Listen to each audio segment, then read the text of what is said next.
The Screaming Mummies of Deir el-Bahari. The desert winds were still the morning the linen was cut away from the face. The sun had barely breached the limestone cliffs above Deir el-Bahari, a sacred necropolis tucked into the Theban cliffs, when Emile Brugsch, the assistant of Egyptologist Gaston Maspero, leaned in with trembling hands. The scent of ancient resin and dust filled the tomb, an aroma that seemed to transcend time. He was unwrapping the final layers of a mummy discovered deep within what would later be catalogued as DB320, a hidden royal cache unearthed in 1881. But when the last strip of gauze was pulled aside, the silence fractured. The corpse had not decayed beyond recognition like so many others.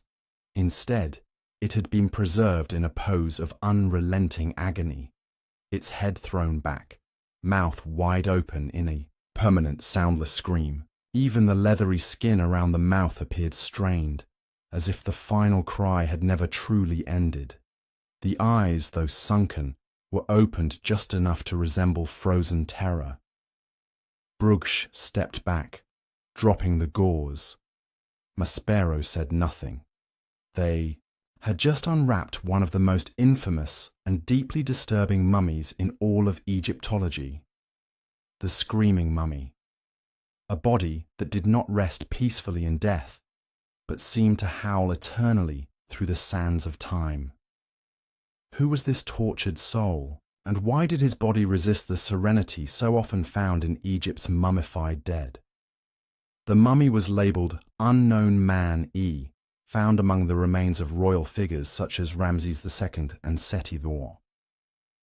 This burial cache had been created by ancient priests in a desperate effort to protect Egypt's royal dead from tomb robbers.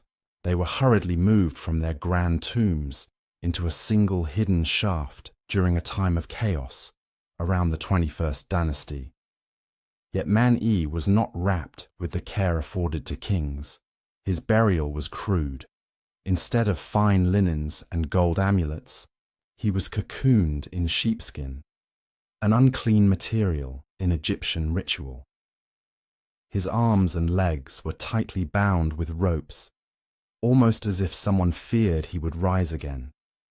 And still, that open mouth, jaw unhinged, stretched wide, refused to close, even with the resin that sealed many other mummies' mouths shut. This was not how Egyptians buried their dead. It was how they condemned them. At the heart of the mystery lay a more profound question. Was this a man who had been cursed in death, or someone who had suffered horribly in life? For years, Egyptologists debated the cause of the mummy's terrifying appearance. Some proposed that the body had been found after rigor mortis had set in. His scream, perhaps, a final reflex in death. Others believed the bindings were an attempt to contain spiritual danger, but in the 20th century, as modern forensic science advanced, a more shocking possibility emerged. In 2008, Egyptian scientists led by Dr. Zahi Hawass and Dr. Yehia Gad conducted a CT scan and genetic analysis of the mummy. What they found changed everything. The body showed no evidence of violent trauma or illness. However, the internal organs had been left inside the corpse, unlike traditional Egyptian mummies, whose entrails were removed and stored in canopic jars.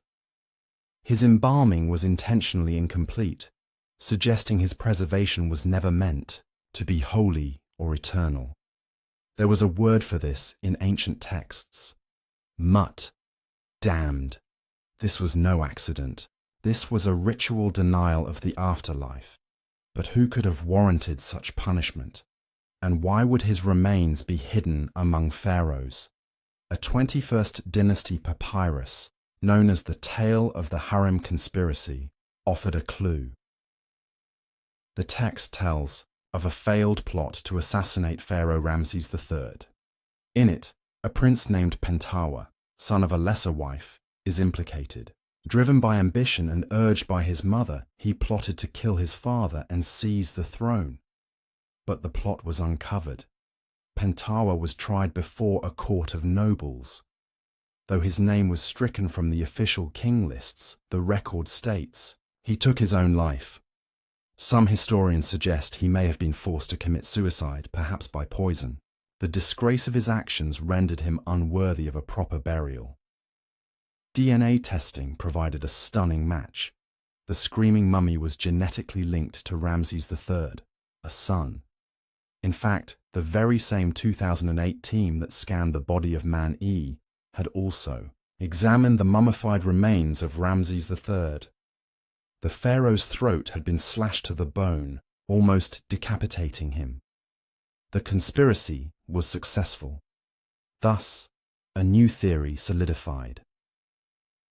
Unknown Man E was none other than Prince Pentawa, the disgraced son who helped murder his father, failed in his coup, and met a violent or forced end.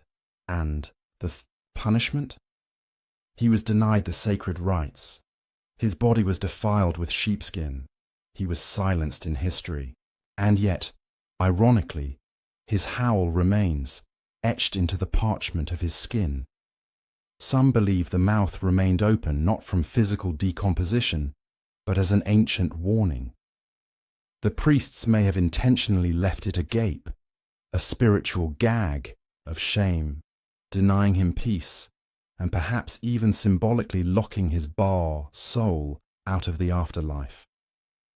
Others whisper that the expression was natural, that he died in fear, realizing too late that eternity had closed its gates. Yet beyond science and theory, there's something else about this mummy that unnerves even the most hardened archaeologists. The presence of emotion. Ancient Egyptians sought peace in death. Their art is serene, their mummies composed. In a culture obsessed with balance, the Screaming Mummy is chaos incarnate. For many visitors to the Egyptian Museum in Cairo, where he was once displayed, though later removed from public view, the mummy invoked not curiosity, but discomfort. Some claimed to feel watched, as if the eyes, though closed, held awareness. Others felt sudden nausea or pressure in the chest, as if the mummy's scream reverberated without sound. Spiritualists argued he was not merely a historical artifact, but a beacon of unresolved energy, a soul suspended between worlds, forever, echoing a mistake made in ambition. In the end, the tomb of Deir el-Bahari gave up not just a man, but a moral. Buried among pharaohs, yet treated like a criminal, Pentawa's body tells a story that resonates beyond ancient Egypt. A story of betrayal, punishment, and the human longing for legacy. Was he a prince wronged by fate, or a son damned by greed? The answer lies not in scrolls or CT scans, but in that final, frozen expression. A scream that bridges the silence of centuries. A scream not easily forgotten. The wind returned to Deir el-Bahari long after the mummy had been placed back in its glass case. Sand whispered through the air shafts of the tomb, like voices speaking in a language older than words.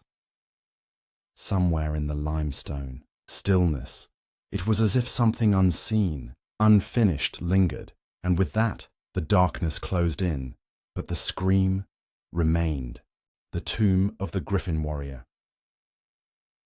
Location: Pylos, Greece, 2015 CE 1450. BCEite began with the glint of bronze beneath a slab of rock. On May 28, 2015, in the olive groves of southwestern Greece near the ancient palace of Pylos, archaeologists were prepared for another unremarkable season. Students brushed dust from stone, experts traced the outlines of long-lost walls, and cameras recorded every fragment of pottery. But beneath the roots of a centuries-old olive tree, a single flat stone concealed a shaft.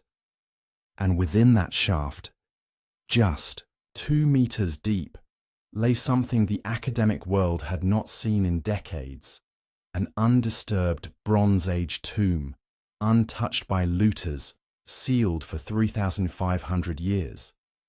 It would be known as the Griffin warrior tomb, a grave so rich, so puzzling, and so artistically refined that it challenged the entire timeline of Greek civilization. The man buried there, later dubbed the Griffin warrior, due to the mythological creature engraved on one of his artifacts, was not a king. His tomb bore no grand temple, no monumental statue, and yet what was found inside rivaled the graves of Mycenaean royalty. He had been laid to rest alone, aged about 30, with a powerful, muscled frame. His body was placed on its back, arms crossed over his chest. The wooden coffin had rotted away, but the positioning was still clear. What astonished the excavators wasn't just the burial's condition, it was the wealth he was buried with. Gold rings, bronze swords, an ivory comb, a bronze mirror, hundreds of amber, carnelian, and amethyst beads, weapons crafted with Minoan artistry, and then the seal stone. The object was no larger than a thumbprint, carved into agate, but what it depicted defied expectation. Under magnification, archaeologists discovered a microscopic masterpiece, a warrior plunging a blade into his enemy's neck, another foe fallen at his feet, all rendered in exquisite anatomical detail. Every sinew, every curl of hair, every thread of the warrior's tunic had been etched with impossible precision. This was not crude Bronze Age carving. This was artistic genius, far ahead of its time. The seal stone, later dubbed the Pylos combat, agate, was so finely cut that many experts initially assumed it must be a fake, but tests confirmed it was authentic. Crafted at least 1,000 years before the Parthenon was even conceived. It would be described as the finest prehistoric carving ever discovered in Greece. The question then loomed, who was this man? And why was he buried with objects of such power and refinement? The palace of Pylos, just a few hundred yards away, was part of the Mycenaean civilization, known for their warrior kings, their Linear B script, and their role in the Homeric epics. But many of the artifacts found in the Griffin warriors' grave were Minoan, from the island of Crete, a separate culture known for its fluid art, complex palaces, and mysterious script, Linear A. Until this discovery, historians believed the Mycenaeans had only begun to absorb Minoan influence generations later. The Griffin warrior tomb shattered that assumption. Here was clear evidence that, as early as 1450 BCE, elite Mycenaeans had access to Minoan luxury and possibly even Minoan artisans. Whether he was a warlord who had raided Crete, a diplomat who married into a powerful Minoan family, or a conqueror staking new cultural claims, it was evident that he straddled two worlds. This tomb, modest in construction but opulent in contents, marked a cultural tipping point, where war, myth, and art collided to reshape history. Among the treasures, 4 gold rings stood out. Each one bore detailed religious iconography. One depicted a goddess holding a staff as lions flanked her. Another showed a female figure in a ritual dance. These were not mere ornaments, they were spiritual artifacts, clues to a hybrid religion, forming at the edge of two civilizations. Was the Griffin warrior a priest as well as a soldier, or had he simply plundered these treasures? DNA analysis offered a partial answer. The man was of mainland Greek stock, Mycenaean, not Minoan. Yet his tomb bore no resentment toward the Minoans. Instead, it embraced their gods, their symbols, their elegance. It suggested admiration, not conquest, and perhaps even love. One of the most debated items found was a gold necklace with a double axe symbol, the labris, sacred to Minoan priestesses.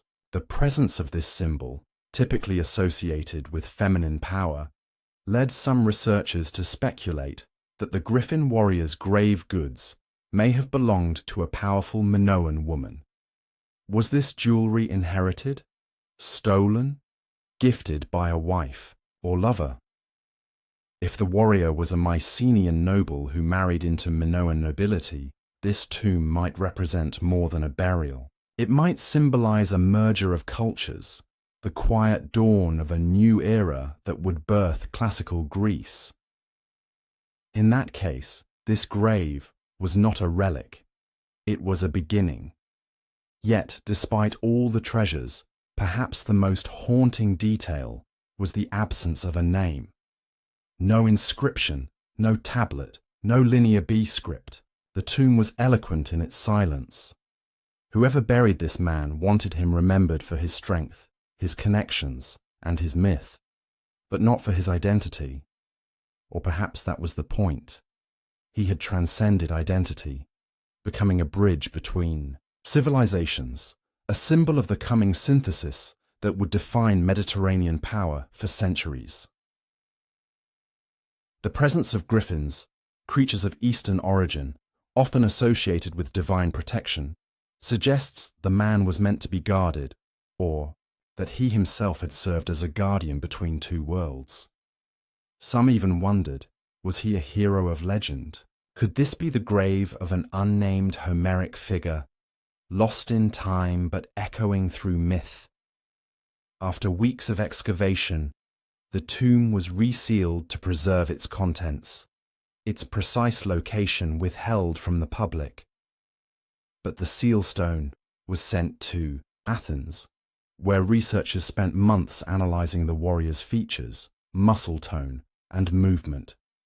The man etched into that agate, leaping into battle with grace and fury, may have been a portrait of the Griffin warrior himself, or perhaps an ideal he wished to become. In either case, it was more than a decoration. It was immortality, captured in stone. Today, the Griffin warrior's artifacts are studied in laboratories and admired in museum vaults, but his true legacy lies beneath the olive trees in Pylos, where one man's grave upended centuries of assumptions. He lived in an age of crumbling kingdoms and rising empires. He died in silence, but in the flash of a bronze blade, in the swirl of carnelian beads, in the impossibly precise stroke of an agate seal, he speaks again, and the message is clear. Greatness is not always marked by monuments. Sometimes it is buried in quiet soil, waiting for light. The Terracotta Army, China's silent legion. Location: Lintong District, Xi'an, China, 1974. CE, 2110 BCE, began with a broken jar and the need for water. In the spring of 1974, near the village of Xiang in Shanxi Province, China, a group of farmers were digging a well during a punishing drought. The red earth was dry and stubborn, but after several feet, their spades struck something hard. Not stone, not bone, but pottery. Shards of life-sized clay limbs spilled from the ground along with a head. A warrior's head, a mustached face, frozen in calm determination, as if waiting patiently for his next order. The villagers had no idea they had disturbed the edge of what would become one of the greatest archaeological discoveries of the 20th century. They had touched the threshold of the Terracotta Army, a buried empire of silence that had stood for over 2,000 years guarding the tomb of China's first emperor, Qin Shi Huang. The sheer scale of the site staggered researchers. What began as a chance discovery evolved into the excavation of an army of over 8,000 life-sized terracotta soldiers, 670 horses, 130 chariots, and an array of archers, cavalry, generals, musicians, acrobats, and court officials, each carved, in exacting detail, no two alike. They stood in precise military formation, rows upon rows across massive underground vaults. Their faces were individualized, their armor realistic, their hairstyles reflecting regional traditions. This was not mere burial decoration. It was an afterlife military machine, built to guard Qin Shi Huang as he ruled in death as he had in life, with total authority. Born in 259 BCE, Yingzheng crowned himself Qin Shi Huang, the first emperor of a unified China, in 221 BCE. His reign, though short, was monumental. He standardized currency, weights and measures, commissioned a national road network, and laid the foundation of the Great Wall. But he was also deeply afraid of death. Obsessed with immortality, Qin dispatched alchemists to find the elixir of life. Some returned with mercury-based potions that likely hastened his death. Others never returned at all. Yet while the elixirs failed, the emperor's obsession bore fruit in another way. He began constructing the most elaborate tomb complex in Chinese history, a subterranean empire for the eternal reign. According to ancient historian Sima Qian, construction of the tomb began when Qin was just 13 years old and continued for nearly 40 years, involving over 700,000 laborers. Despite the army's fame, the emperor's central tomb itself remains unopened. Why? Because beneath the mound lies a still-sealed mausoleum believed to hold rivers of mercury, models of entire palaces and cities, and perhaps the undisturbed body of Qin Shi Huang. Modern soil analysis has confirmed abnormally high mercury levels in the surrounding earth, lending credence to Sima Qian's description of flowing rivers of liquid metal meant to simulate the Yangtze and Yellow rivers. The terrain, once sculpted to reflect heaven and earth, was reportedly booby-trapped with crossbows designed to fire at intruders. To this day, Chinese authorities refuse to open the central tomb. The technology, they argue, is not yet advanced, enough to explore it without causing irreversible damage. The emperor's secrets remain locked in darkness, but the Terracotta army, his outer guard, has revealed more than could have been imagined. Each soldier was originally painted in vivid color: reds, blues, purples, and greens. They were designed to look alive. Their weapons, forged from bronze, were so well preserved that some still bore sharp edges and traces of chromium coating, a technique thought to have been invented in modern times. Their hands were carved to grip spears, swords, or bows, now long lost or decayed. Even the horses, rearing mid-motion, were sculpted with veins and muscle tension, beasts caught between gallop and eternity. To the emperor, this was not art. It was control, a meticulously ordered world where no rebellion could rise, and death had no power. One of the most haunting discoveries came in the form of the acrobats and dancers, uncovered in a separate chamber. These were not soldiers. They were entertainers, muscular, expressive, lively, preserved not in flesh but in clay. They suggest the emperor sought more than military dominance in the afterlife. He wanted beauty, art, and the echo of his imperial court.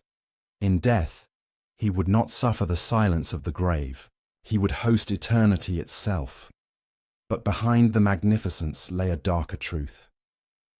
Excavations uncovered skeletal remains of young workers, sealed beneath parts of the complex.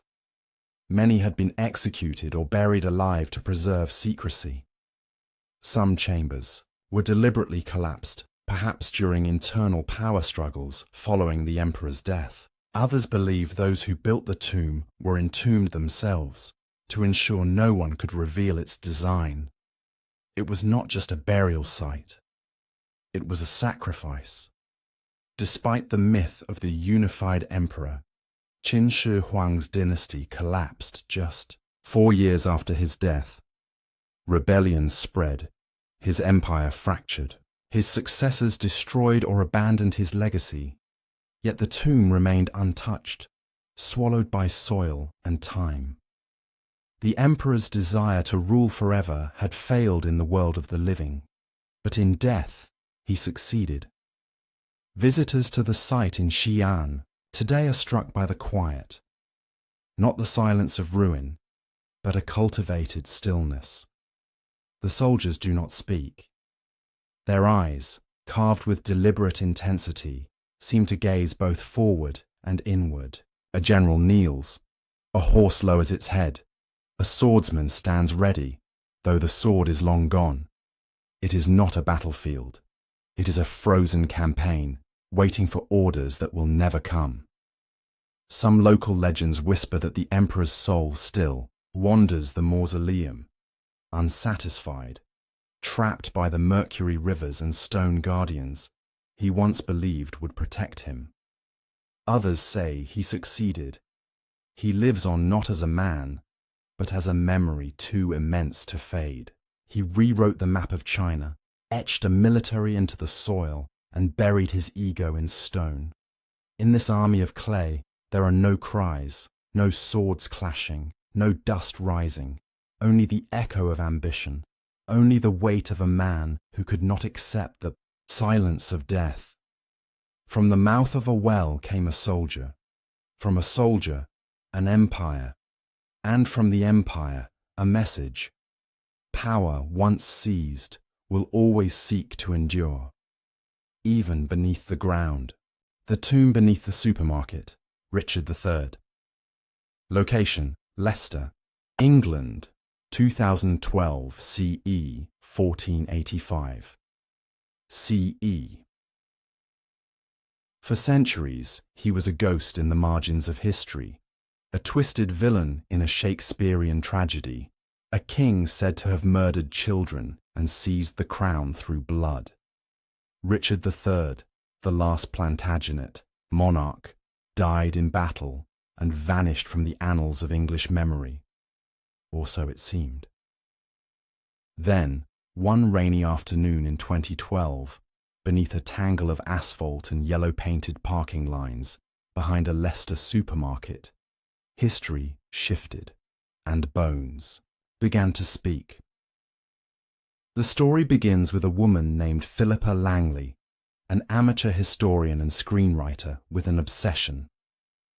While researching a project on Richard III, she became convinced that his reputation as a deformed, murderous usurper was the result of Tudor propaganda. She wanted to find the man, not the myth. Historical maps and city surveys pointed to a possibility.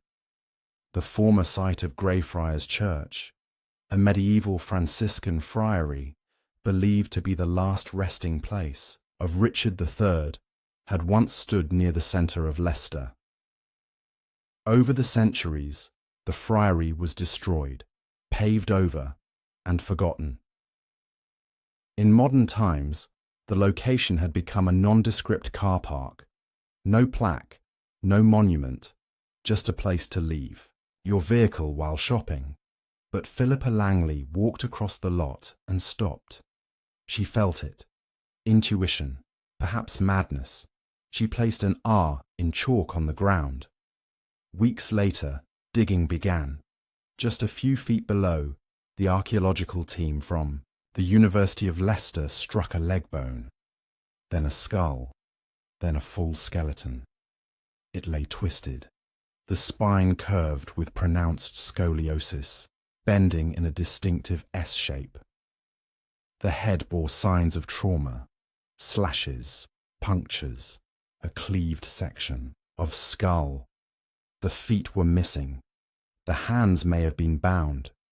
It was him. Scientists would later confirm it with DNA, drawn from a living descendant of Richard's sister, matched through mitochondrial analysis. Carbon dating, physical wounds, burial records, and historical positioning all aligned. The remains belonged to Richard III, King of England from 1483 to 1485, slain at the Battle of Bosworth and hastily buried beneath the choir of Greyfriars Church. But even beyond identification, the tomb revealed something far more haunting: the violence of his death. Richard's skull bore 10 distinct wounds, including a gaping gash at the base of the skull, likely caused by a halberd, and a stab through the cheekbone. One blow had driven a blade through his brain. Another had sliced into his jaw. His face, uncovered in death, had been defiled.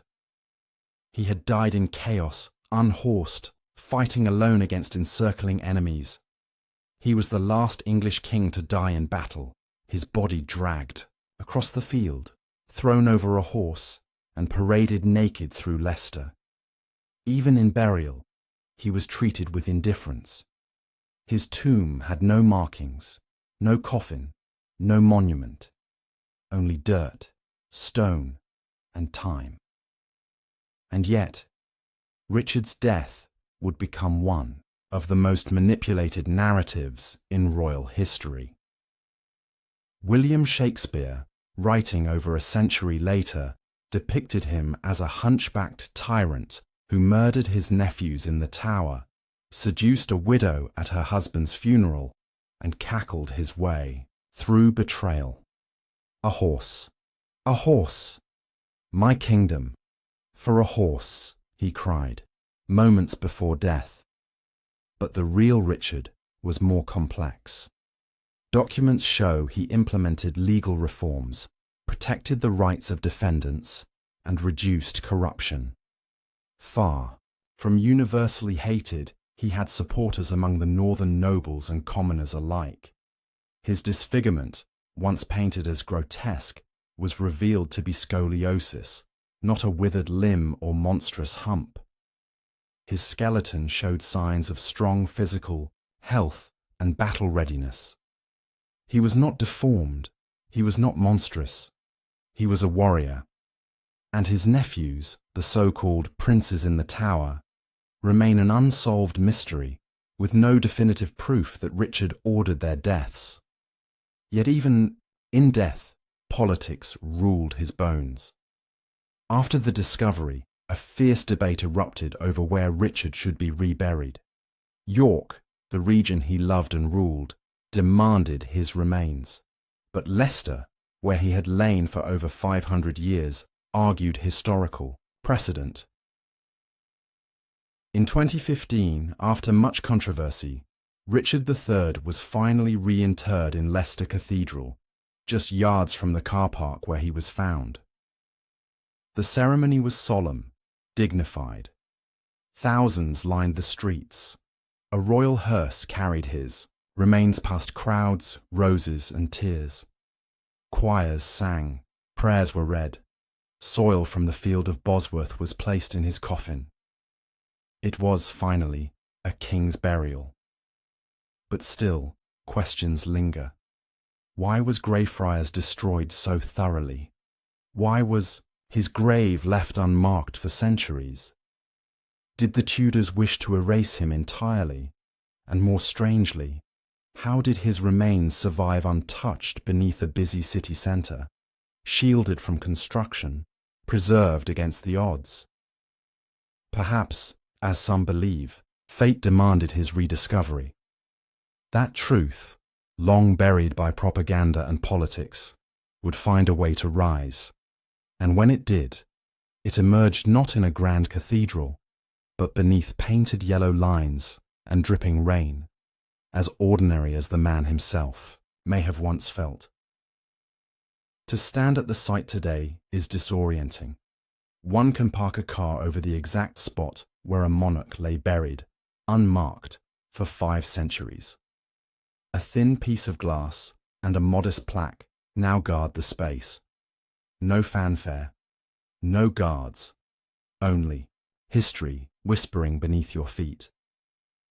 Not all kings are buried in gold, some lie beneath pavement.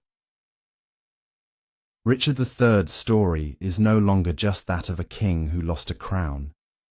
It is the tale of how we remember, of who controls the narrative, of how truth must sometimes dig itself out of the ground. He was not a myth, not a monster, not a ghost. He was a man, and now he is remembered. The royal tombs of Ur, Death for a Queen.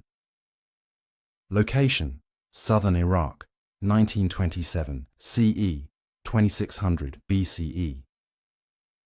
In the blistering heat of southern Iraq, where the ancient city of Ur once thrived between the Tigris and Euphrates, the wind carries more than dust. It carries memory. Beneath the parched soil of a forgotten ziggurat, the bones of an empire slept undisturbed for over 4 millennia, and in 1927 they stirred. The British archaeologist Sir Leonard Woolley, leading an expedition under the joint auspices of the British Museum and the University of Pennsylvania, had been digging at the site for several seasons. Ur was the biblical home of Abraham, a cradle of Sumerian civilization, and the ruins yielded ziggurats, walls, and tablets. But then, in the deep layers below the common graves, Woolley's team uncovered something extraordinary. A grave shaft lined with brick, meticulously constructed and sealed tight. As the dust settled and the trench widened, gold flickered in, the torchlight. Woolley had found a burial chamber that defied every expectation. A tomb not of ruin, but of ritual, opulence, and orchestrated death. It would become known as the resting place of Queen Puabi, one of the most haunting archaeological discoveries in human history, and around her lay not silence, but the preserved echoes of a court that died with her. Inside the chamber, the queen lay adorned in splendor. Her skull still bore the faint pressure of a golden headdress, crafted in delicate filigree leaves, spiraled ornaments and rosettes. Heavy necklaces of lapis lazuli, carnelian and gold beads clustered around her vertebrae. Earrings the size of walnuts glinted from what was once regal flesh. But Puabi was not alone. Around her lay more than 50 human bodies, arranged in rows like an audience at the edge of eternity. Servants, guards, musicians, and oxen. Some lay, with cups near their mouths. Others clutched instruments or daggers. None bore signs of haphazard burial. They had not fallen in battle. They had been placed, gently, reverently, into death. Woolley named the site the Royal Cemetery of Ur, and Puabi's tomb, PG 800, became its crown jewel. He was convinced that what he had found was not simply a royal burial. It was a ritualized descent into the afterlife. A queen, carried to the underworld not in isolation, but with the full procession of her earthly court. The initial theory proposed that Puabi's attendants had drunk poison or narcotic brews to enter death willingly, faithful subjects following their mistress into the next world, where they would continue their service. To support this, Woolley pointed to the neat arrangement of the corpses and the ceremonial objects scattered among them. Silver lyres, golden cups, ornamental weapons. The image was seductive, almost noble. A people so devoted that even death could not break their bond to their sovereign. But decades later, science told a more brutal story. Modern examinations, including CT scans of recovered skulls, revealed signs of blunt force trauma. Some skulls bore deep depressions, consistent with blows from a heavy instrument. The violence had been clinical, targeted. One sharp strike, executed efficiently. It was sacrifice, yes, but not through sleep or song. It was execution, masked in gold. Why would such a practice be accepted, even revered? The answer may lie in the cosmology of the Sumerians, who believed the dead lived on in Kur, a shadowy underworld ruled by the goddess Ereshkigal. Kur was not a place of punishment, but it was not paradise either. It was dry, dim, and filled with dust, The dead retained their social status, but they needed food, drink, and company. Burial rites ensured this continuity. For royalty, however, Ker was something more, a mirror realm where the power of the living had to be replicated. A queen could not rule without her court. A general could not command without soldiers. Even in the land of the dead, hierarchy endured. The tomb was more than a resting place. It was a portal, constructed to replicate Puabi's world in exact precious detail, right down to the harp player frozen in a final note, her fingers still positioned on the strings. Puabi's title, found etched in cuneiform on a cylinder seal, at her head, used the word Nin, meaning lady or queen. Yet she was not identified as a consort. No male king lay beside her. No other tomb claimed shared authority. Some scholars believe Puabi may have ruled in her own right, a queen regnant, one of the earliest in recorded history. The wealth of her grave, the singularity of her name, and the absence of a king support this view. If true, it reframes the entire tableau, not as the funeral of a noble wife, but of a sovereign, whose death shook the very foundations of a society that believed power must follow the soul into the next world. Her death was not just an end, it was a command. Woolley would go on to excavate over 1,800 graves in the royal cemetery of Ur. Most were modest, but 16 tombs stood apart, massive chambers filled with treasures, weapons, music, and often dozens of sacrificed retainers. These were the elite, the divine rulers, the bridge between mortals and the gods. One such grave, designated PG 789, contained 68 human remains. In it, a pair of oxen still lay in their harnesses beside a crushed chariot. Gold daggers, silver lyres, and copper helmets surrounded the bodies.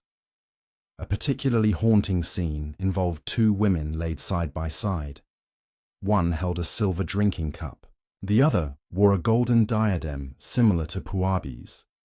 Their skulls both bore identical depressions, as if struck by the same ceremonial instrument. They may have been priestesses, sisters, or friends. Their posture was peaceful. Their deaths were not.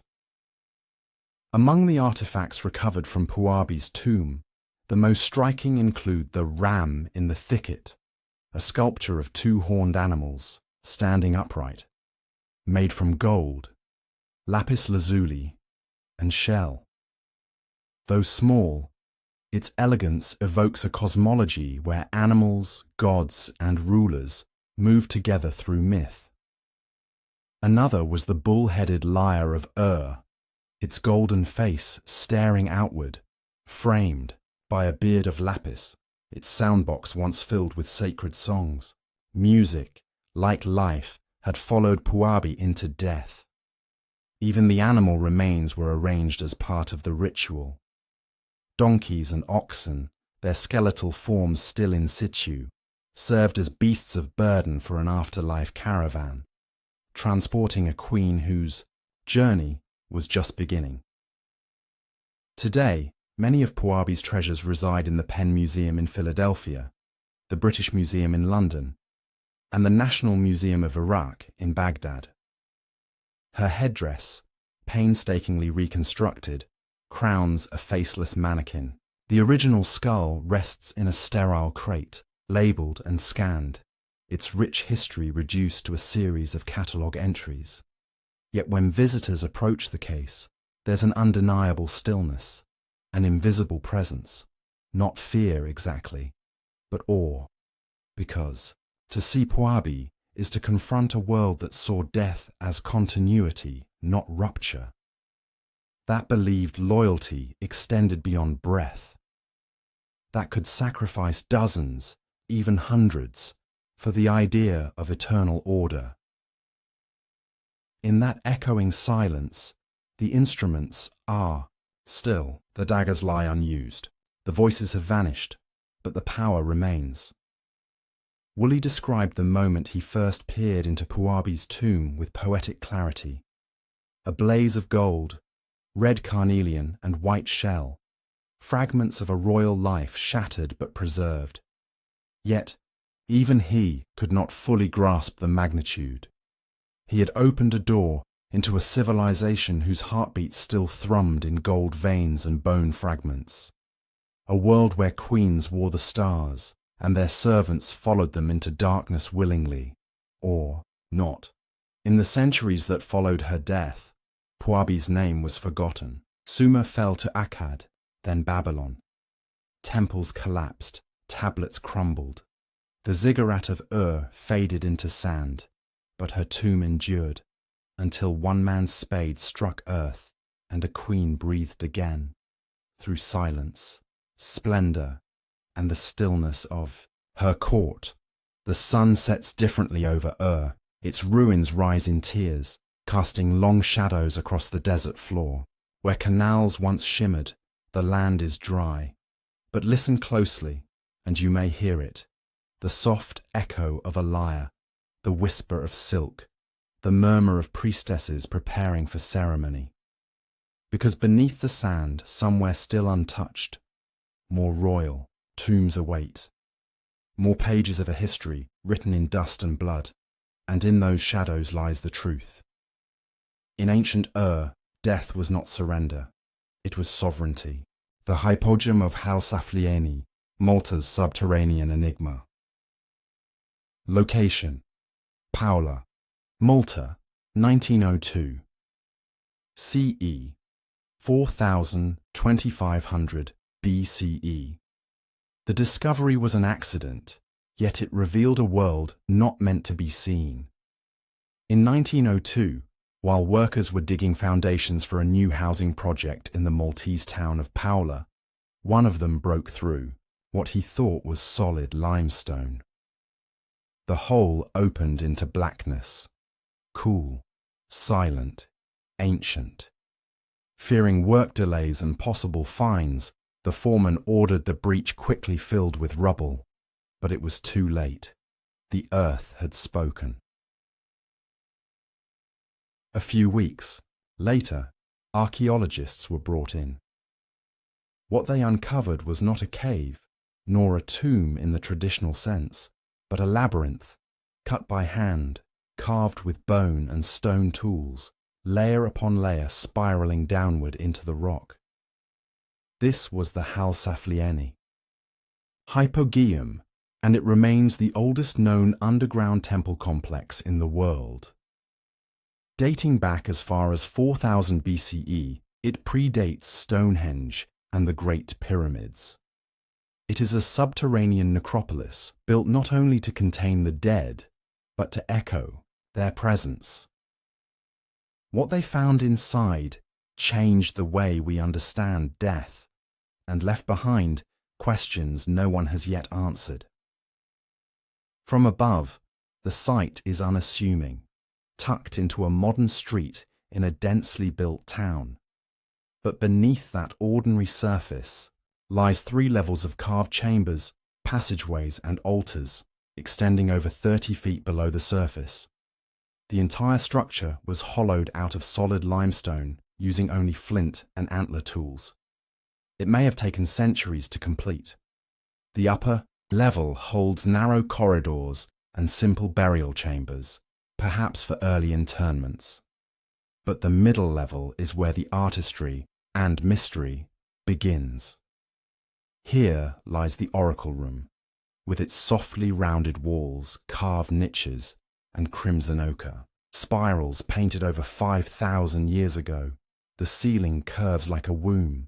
One recess in the chamber, no more than a shoulder width in size, became the acoustic key to the entire Hypogeum.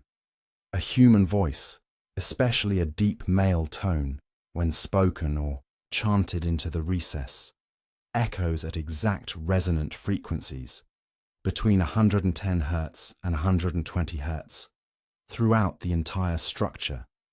Not randomly, not by accident. The stone was shaped to amplify, to vibrate, to resonate, as if the dead themselves were meant to listen, or as if something else was meant to answer back. Thousands of human remains were found within the chambers. Estimates suggest at least 7,000 individuals were buried here, stacked in side chambers, laid in fetal positions, marked with beads, shells, and red ochre paint. But unlike other mass burials, there are no royal tombs, no hierarchical markers. The Hypogeum may have been a communal necropolis, one where equality, or at least anonymity in death, was the rule. Yet, the experience of the Hypogeum is anything but communal. It is ritualistic, intentional, and unsettling. Visitors describe a strange pressure in the air. Guides lower their voices to whispers. In the oracle room, when a note is sung, the walls hum back. Sound does not merely travel. It lingers. It moves like a presence.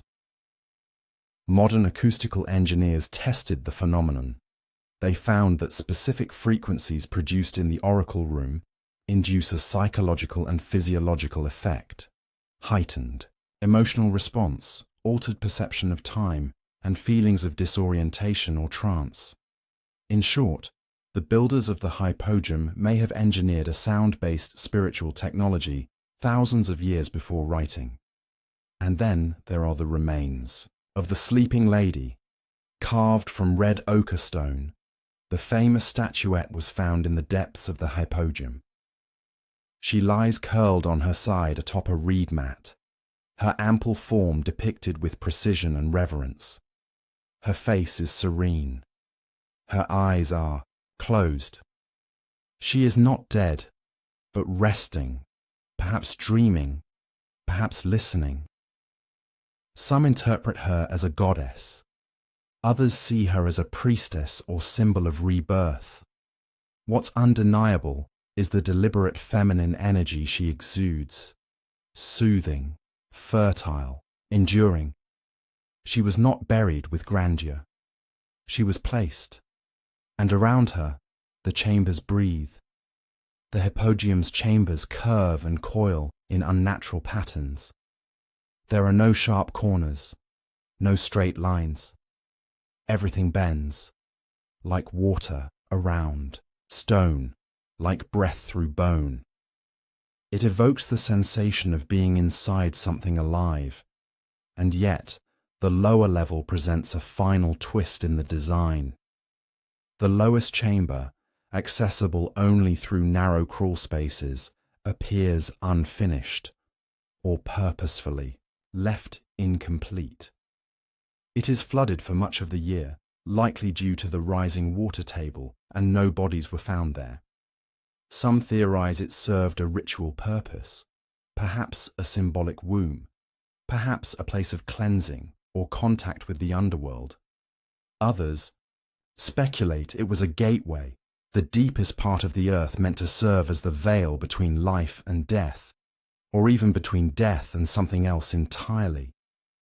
The bones unearthed inside tell another strange story. The majority were disarticulated, not complete skeletons, but separated skulls, femurs, spines. Some appear to have been defleshed. Others show signs of long-term ritual manipulation.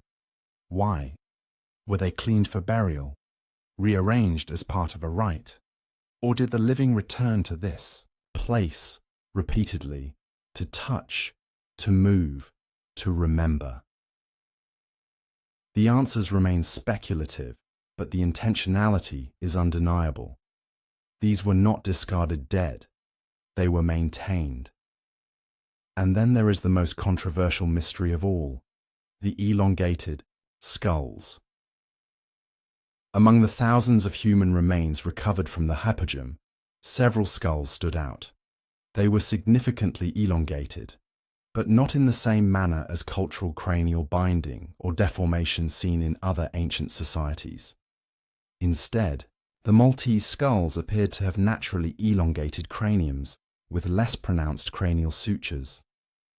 Their shape was almost alien, stretched, smooth, with large eye sockets and narrow jaws. Photographs and notes from the early 20th century. Excavation confirmed their existence, and several of the skulls were once on display in the National Museum of Archaeology in Valletta. Then, without explanation, they were removed. Today, most are missing. Official records are vague. Requests for further study have been denied. Only one or two remain, locked in archives. This has led to speculation. Wild theories have emerged: lost races, star beings, forgotten genetics. The evidence is fragmentary, but the unease is real. The question persists: who were the people of the Hypogeum, and where did they go? By 2500 BCE, the builders of Malta's great megalithic temples, including Gantija, Hypogeum, and Najdra, simply disappeared. The culture vanished. No sign of war, no plague pits, no gradual decline. They stopped building, they stopped burying, and the Hypogeum went dark. Some believe it was sealed intentionally. Others say it collapsed, only to be rediscovered by chance. But its silence is deafening. A pause in history no one can yet explain. It is as if the people who built it stepped out of time. Today, the Hypogeum is a UNESCO World Heritage Site. Only 80 visitors are allowed per day by strict appointment.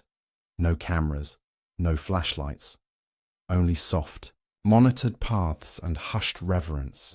When you descend into its heart, the noise of the world vanishes. Even breath seems sacrilegious. And then, in the oracle room, someone speaks. Just one syllable.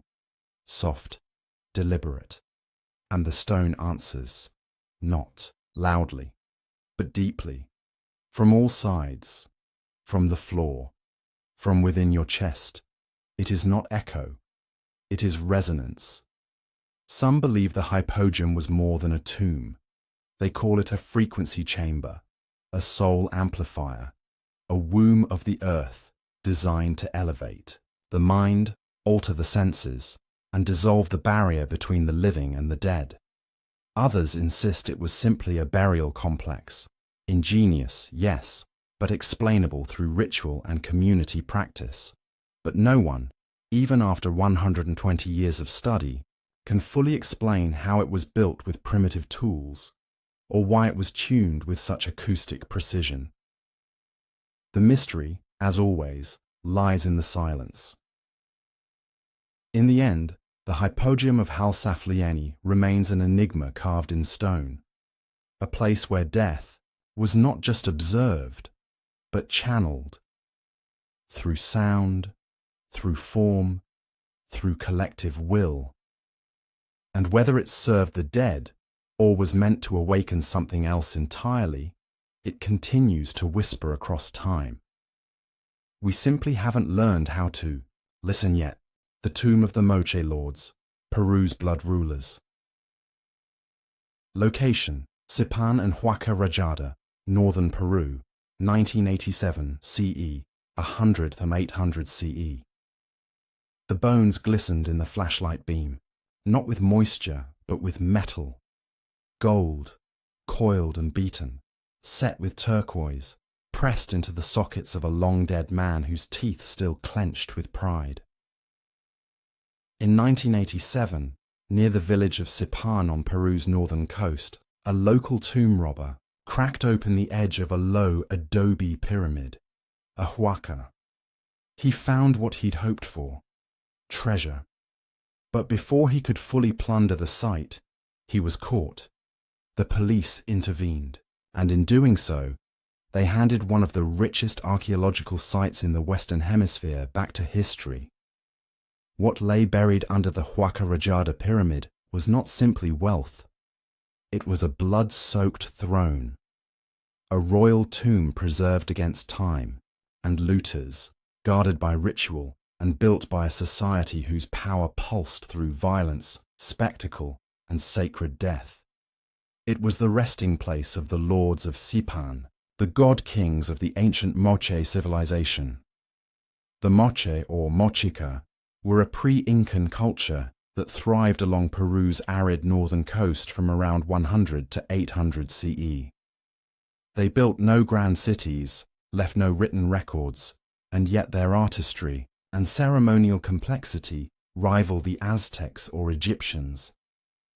Their legacy was burned into clay, painted on pottery, etched in murals, a world of masked priests, warrior kings, and ritual human sacrifice. Death was not feared, it was offered, and their tombs, hidden in the desert, held stories no scroll ever could. The first intact tomb at Sipan, called the Lord of Sipan, lay 15 feet below the surface, under layers of ceremonial offerings. When archaeologist Dr. Walter Alva and his team opened the chamber, what they saw seemed mythical. The Lord's body was dressed in a burial ensemble, more befitting a deity than a man.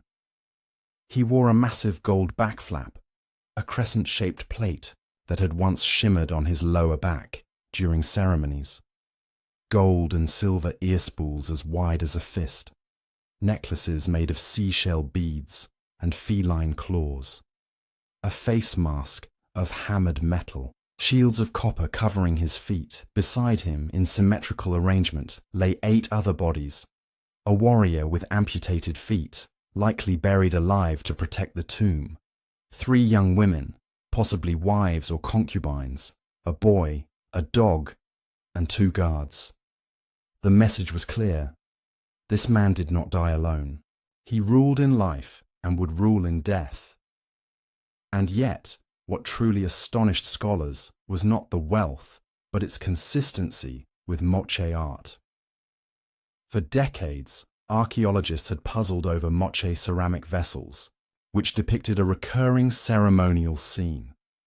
A high-ranking figure, often with a crescent headdress and feline necklace, sacrificing bound captives, collecting their blood in goblets, and handing it to a priestess or goddess.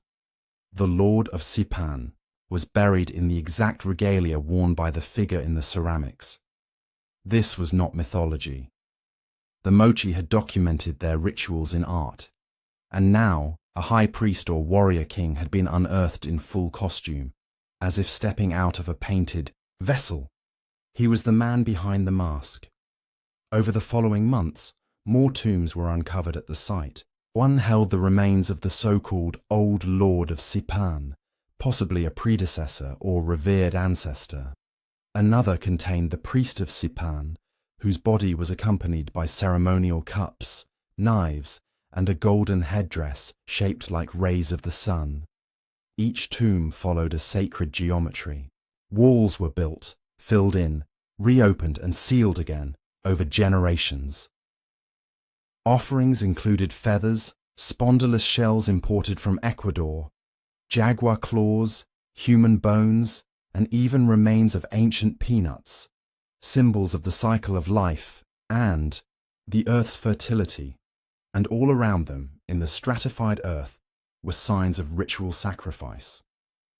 The Moche saw blood not as life lost, but as life given.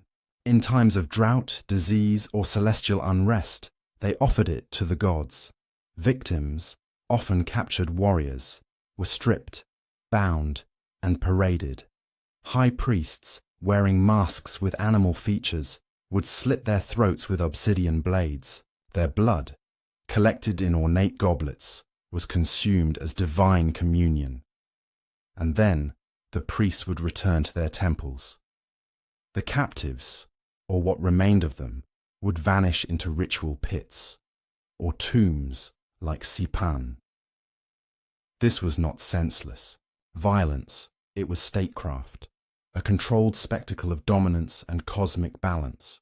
To the Moche, power flowed from blood. The tombs were reservoirs. The Sipan complex, remarkably preserved, helped answer a long-standing question in Andean archaeology. How did Moche society function without written language or monumental inscriptions? The answer was now clear. Through ceremony and iconography. Their visual culture was their chronicle. The tombs were not isolated graves, they were narrative anchors encoding history, myth and authority in metal, bone and pigment. And they were deliberate. Every offering, every placement, every mask and necklace was part of a sacred script. One read not by scholars, but by gods. The excavation team, facing looters, weather and international smuggling networks, worked quickly but meticulously. Many of the original artifacts were under immediate threat. Gold smugglers had already trafficked pieces from a separate looted tomb onto the black market in Miami and Europe. In a rare victory for cultural preservation, the Peruvian government acted decisively. The tombs were secured. Repatriation efforts recovered stolen artifacts, and the Royal Tombs of Sipan Museum was constructed nearby, designed to mirror the structure of the tomb itself. Today, visitors descend into a replica of the Lord's Chamber, lit in ceremonial glow, each object arranged precisely as it was found. It is not just a museum, it is a resurrection.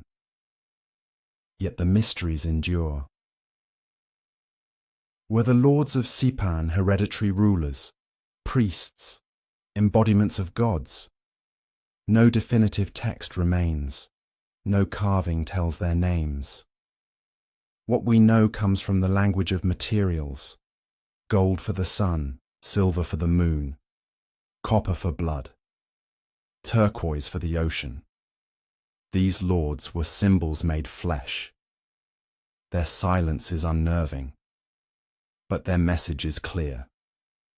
In Moche culture, to die well was to die sacred. To be buried with blood and metal was not tragedy, it was transformation.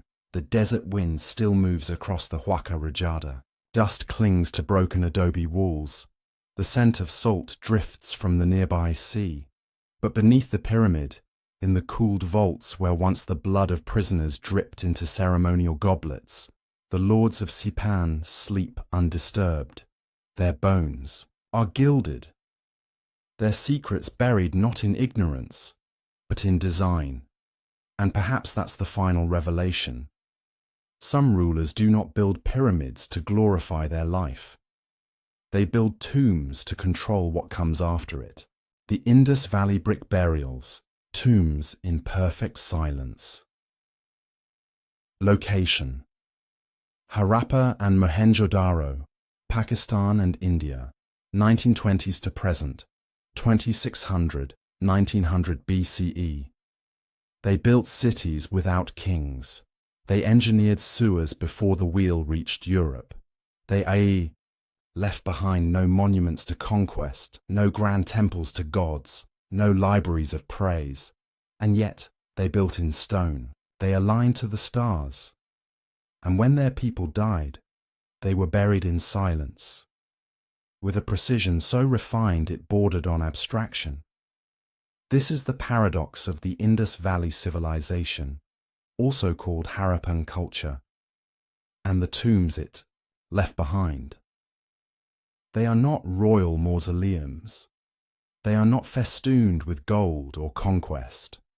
There are no screaming mummies, no sacrificed wives, no declarations carved in granite.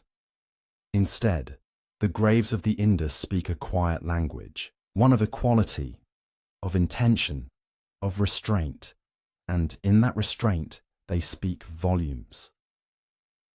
The story begins in the 1920s, when archaeologists working under the British Raj began excavating a series of mounds along the Indus River in present-day Pakistan. They expected to find little, perhaps traces of late Persian or early Islamic culture. What they uncovered stunned the world. At Harappa, then later at Mohenjo-Daro, they found cities, well-planned, geometrically aligned, and filled with fired brick buildings. Streets followed a grid system. Homes had bathrooms with drainage. Granaries, wells, and public baths dotted the landscape. This wasn't a village. It was urbanity, 4,000 years old. And yet, there were no palaces, no statues of rulers, no ostentatious burial sites. The people of the Indus had lived and died in a civilization without apparent hierarchy. Among the first burials discovered were small rectangular pits, aligned with astonishing regularity. Bodies lay on their sides, often in north-south orientation, arms gently bent, legs drawn in. Occasionally, simple offerings were included: redware pottery, shell bangles, or beads of carnelian. But there were no pyramids, no elaborate tomb paintings, no differentiation between what we'd call rich or poor graves. Each person, whether elder or child, was buried with measured care, yet without grandeur. To the untrained eye, these might seem mundane, but to the historian, they offer something deeper, a culture that defined dignity differently. One of the most famous discoveries came in Mohenjo-Daro, at a site known as DKG area. There, in what appeared to be a residential section, a group of 13 skeletons were found, together, unburied, jumbled. At first, researchers assumed this was a mass grave, perhaps evidence of violence or disaster. But deeper investigation revealed they were not hurriedly tossed together, but rather gently laid, close in proximity, without any trauma to their bones. Their positions, limbs overlapping, heads resting near torsos, suggested something closer to a family burial, a communal passage into death. And still, no inscriptions, no tomb names, only arrangement. This pattern repeated at multiple Harappan sites: Lothal, Kalibangan, Rakigarhi, burials that spoke in silence, in brick and dust rather than myth and ceremony. And the bricks themselves, standardized, measured to proportions of 1:4, hint at an unseen order. Every city, every building, and every tomb use these ratios. It suggests a culture obsessed with balance, with function, with an invisible code of conduct.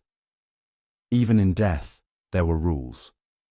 Bodies were rarely cremated. Instead, burial chambers were simple pits, occasionally lined with mud brick. The absence of lavish graves points to a society where status may have been fluid, or where prestige was not marked materially. In a world of grand kings and blood altars, the Indus tombs seem almost alien, not from their lack of reverence, but from their calm refusal to glorify. But the greatest mystery of all is that we still cannot read their language. Thousands of seals have been found at burial sites, etched, with symbols and short inscriptions: a unicorn, a man sitting in a yogic pose, a tree, a row of signs that defy translation. Some graves contain these seals, perhaps indicating family, profession, or belief. But no Rosetta Stone has emerged. The Indus script remains undeciphered, as if their voice is preserved beneath glass, eternally mute, and so their burials remain enigmas. Were these offerings to gods, ancestors, symbols of hope or remembrance? We may never know. Some researchers point to the uniformity of the burials as evidence of a deeply egalitarian society, one where wealth and status were not expressed in death. Others argue the absence of hierarchy is an illusion, that perhaps the truly elite were cremated or buried in wooden structures now lost to decay. And then there are those who believe the Indus cities functioned under a priestly theocracy, where order was imposed through shared ritual and strict codes, that the burial layout is not minimal but mathematical, a reflection of cosmic order. Whatever the answer, the fact remains: the Indus people chose silence. In life, in death, and in memory. Among the more haunting finds are the children. At Rakigari, excavators found a cluster of child graves, lined neatly, each with a small pot, perhaps filled with food or flowers. The bodies were positioned in fetal postures, heads turned west, arms folded close. There were no toys, no inscriptions, only care. The graves of the young mirrored those of the old. No special markings, no signs of trauma, only the echo of quiet departure. In a time when other civilizations were sacrificing children to gods or building stone coffins for infant kings, the Indus people laid their dead to rest with equality and perhaps love. There is one more enigma: what happened to them? Around 1900 BCE, the Indus cities began to decline. Drainage systems collapsed, brick quality diminished. Trade with Mesopotamia faded, and the burials changed. In later layers, we find disorganized interments, some bodies buried face down, some skeletons missing limbs, signs of rapid burial, of change, of stress. There is no definitive cause. Climate change, drought, invasion, disease, all have been proposed, but the silence continues. No records of the fall exist. No mass grave for a civilization. They simply faded. And yet, in every carefully placed brick, every modest pot in a grave, there is a whisper of how they viewed death, not as spectacle, not as terror, but as order. A person lived. A person died, and they were placed, precisely, gently, anonymously, into the earth. There is no scream in the tombs of the Indus, no gold mask, no curse, only stillness, a kind of mathematical mercy, and in that silence they speak louder than kings. The vampire burials of Drawsko, death in fear. Location: Drawsko, Poland, 2008-2013, CE, 17th-18th centuries, CE. The fields of Drawsko in northwestern Poland look ordinary. Flat land, quiet skies, farmland stretching toward the horizon.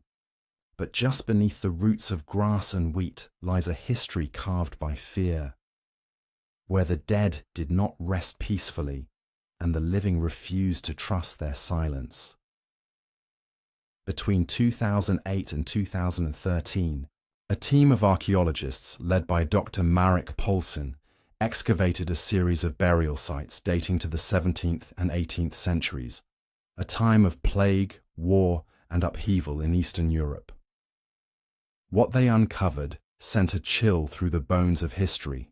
The skeletons were buried like others, on their backs, arms crossed or at their sides, but with strange additions. One had a large stone jammed into her mouth. Another had a sickle blade placed across his neck. A third had a heavy rock pressed firmly against the chest. These were not tools of murder, they were tools of containment. The dead, it seemed, had been restrained in death to prevent them from returning. They were anti-vampire burials. For centuries, long before vampires became fiction, they were folkloric fact, terrifying, real, and active participants in rural life. In Slavic and Baltic regions, the undead were not suave-caped predators. They were bloated corpses, pale and ruddy, returning to feast on the living, most often their own family. They were not glamorous, they were grotesque, and worst of all, they were familiar. Drawsko offered physical evidence of this belief. Among the 285 burials the team excavated, 6 individuals were treated as potential revenants, meaning they were believed to be at risk of rising from the grave and causing harm. The burial practices followed a pattern.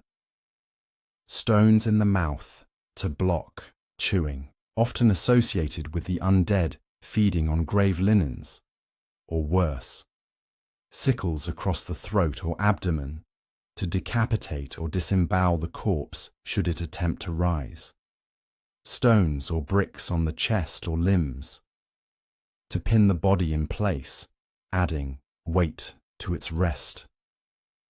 These weren't done in cruelty. They were protective measures, rituals of fear practiced by villagers desperate to stop death from repeating itself. But the victims weren't criminals. They weren't strangers. In fact, they were likely respected members of the community. One of the most famous graves belonged to a young woman in her 20s. Her skeleton was intact, except for the heavy stone pressed deep into her jaw, an object forced into her mouth with calculated effort. She had been buried with care. Her clothing remnants suggested social status. She wasn't punished in life, but in death, someone feared her. Why? The answer may lie in timing. Drawsko's burials date to a period of epidemic outbreaks: plague, cholera, typhus. These diseases swept through villages without warning. The first to die often bore the most suspicion, especially if the illness lingered after burial. Local law held that the undead brought sickness. If a village suffered repeated deaths, the recently deceased might be blamed, and if their corpse looked too lifelike, skin still supple, blood still wet, it was seen not as decay's delay, but as evidence of rising. The villagers may have exhumed bodies in secret, looking for signs. Did the corpse bleed from the mouth? Did its skin swell? The answers, caused by natural decomposition, would have looked to a 17th century farmer like supernatural proof. And so the community acted, quietly, desperately. They opened the grave. They inserted a brick. They laid the sickle. Not to punish, to protect. It was not malice. It was terror. These fears were not confined to Poland. Across Eastern Europe, hundreds of such burials have been documented, each a variation on the same theme. In Bulgaria, archaeologists found skeletons pierced through the chest with iron rods. In Serbia, corpses were decapitated and buried with their heads between their legs. In Romania, villagers even dug up and burned hearts of suspected vampires as late as the early 20th century. Drawsko, however, is one of the best preserved and most systematic examples. Here, modern forensic science met medieval superstition. CT scans, isotope analysis, and DNA testing revealed no biological abnormality in the vampire skeletons. They were not outsiders. They shared the same diet, the same burial customs, the same genetic background as their neighbors. They were us. And yet, even today, the vampire stigma lingers. When Dr. Polsin presented the findings internationally, headlines twisted the narrative. Real vampires found in Poland. Grave of the undead. The press turned history into horror. But the truth is far more tragic than terrifying. These were not monsters. They were beloved and then feared. Their graves show care, shrouds, beads, precise alignment. Their treatment was not desecration, but a desperate attempt at control in the face of the unknown. Their families may have cried while laying the sickle. They may have prayed for forgiveness. But they did it anyway. Because death then was not final. One particularly poignant discovery was of a child, perhaps 7 or 8 years old, buried with a smooth river stone in his mouth and another at his chest. No trauma, no illness in the bones, just fear. Did the child die suddenly? Was he the first in a wave of sickness? Or did the family believe his spirit lingered too long? We can't know. But the stone remains, a mute testament to how deeply humans fear what they cannot understand. Religion, of course, ran parallel to these fears. Christian rites governed burials, crosses, prayers, consecrated ground. But in the rural folk traditions of Eastern Europe, older beliefs endured. A priest might say a prayer at the grave, and once he left, the villagers might return at night with brick, blade, or bone to make sure the job was done. Church and superstition danced together, sometimes in conflict, sometimes in harmony, and the dead, silent and still, lay between the two. Today, the Drawsko cemetery is quiet again. The bones are housed in climate-controlled labs. The sickles are photographed, measured, catalogued. But the atmosphere lingers. To walk across the soil above is to stand in a place where death did not come with peace, where burial was not the end, but the beginning of vigilance, a fear that someone might knock from beneath. And perhaps that's the lesson Drawsko offers, not of vampires, but of memory, of how the living try to manage grief with ritual, how the heart, when broken by sudden death, reaches for explanations, even if it means binding the mouths of those we once kissed goodnight. There are no monsters in Drawsko, only fear. And in that fear, the final echo of human love, twisted by panic, yet still reaching out in its own strange way, to keep the world safe, to keep the dead still, to keep tomorrow alive. The tomb of the Lady of Cow, secrets in tattooed skin. Location: El Brujo, northern Peru, 2006 CE, 300 CE. In the high desert above the Pacific Ocean, on the northern coast of Peru, where wind stings the bones of ancient temples and time cracks the adobe walls of forgotten empires, a discovery lay hidden beneath layers of ritual sand and salted air. It was not made by gold hunters, not by looters. It was uncovered by archaeologists in the temple complex known as El Brujo, the sorcerer. They were expecting the remnants of priests, perhaps a local nobleman, but instead they found a tomb that would change the face of South American history. Inside a massive adobe pyramid, in a sealed chamber decorated with murals of warriors and sacrifice, lay the preserved body of a woman, wrapped in fine textiles, buried with weapons, jewelry, and power. She would become known as the Lady of Chow, and she had ruled alone. The year was 2006. Excavations at El Brujo had been ongoing for decades, but the team led by archaeologist Regulo Franco had only just begun exploring the higher levels of the Huaca Cal Viejo, an adobe temple used by the Moche civilization nearly 1,700 years ago. When they broke through the outer layer of ceremonial brick and unwrapped the delicate textiles within, they stopped. The body was almost perfectly preserved. Skin still clung to bone. Hair, black and glossy, was still threaded across her scalp. But what caught the eye were her arms, etched with designs, in faded ink, tattoos, serpents, spiders, tree branches, geometric shapes, symbols of the cosmos, power, and metamorphosis. They weren't decorative. They were marks of authority.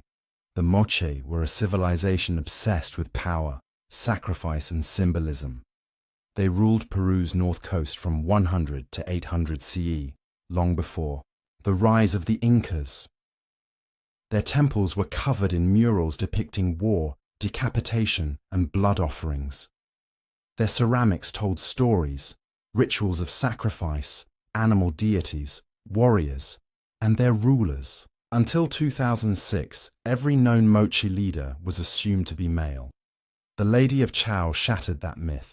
Her burial was as rich and intentional as that of any king, laid on a platform surrounded by spondylus shells, copper staffs, golden nose rings, and fine jewelry. She was not hidden in death. she was enthroned. She was accompanied by 2 adolescent females, perhaps ritual attendants, buried beside her.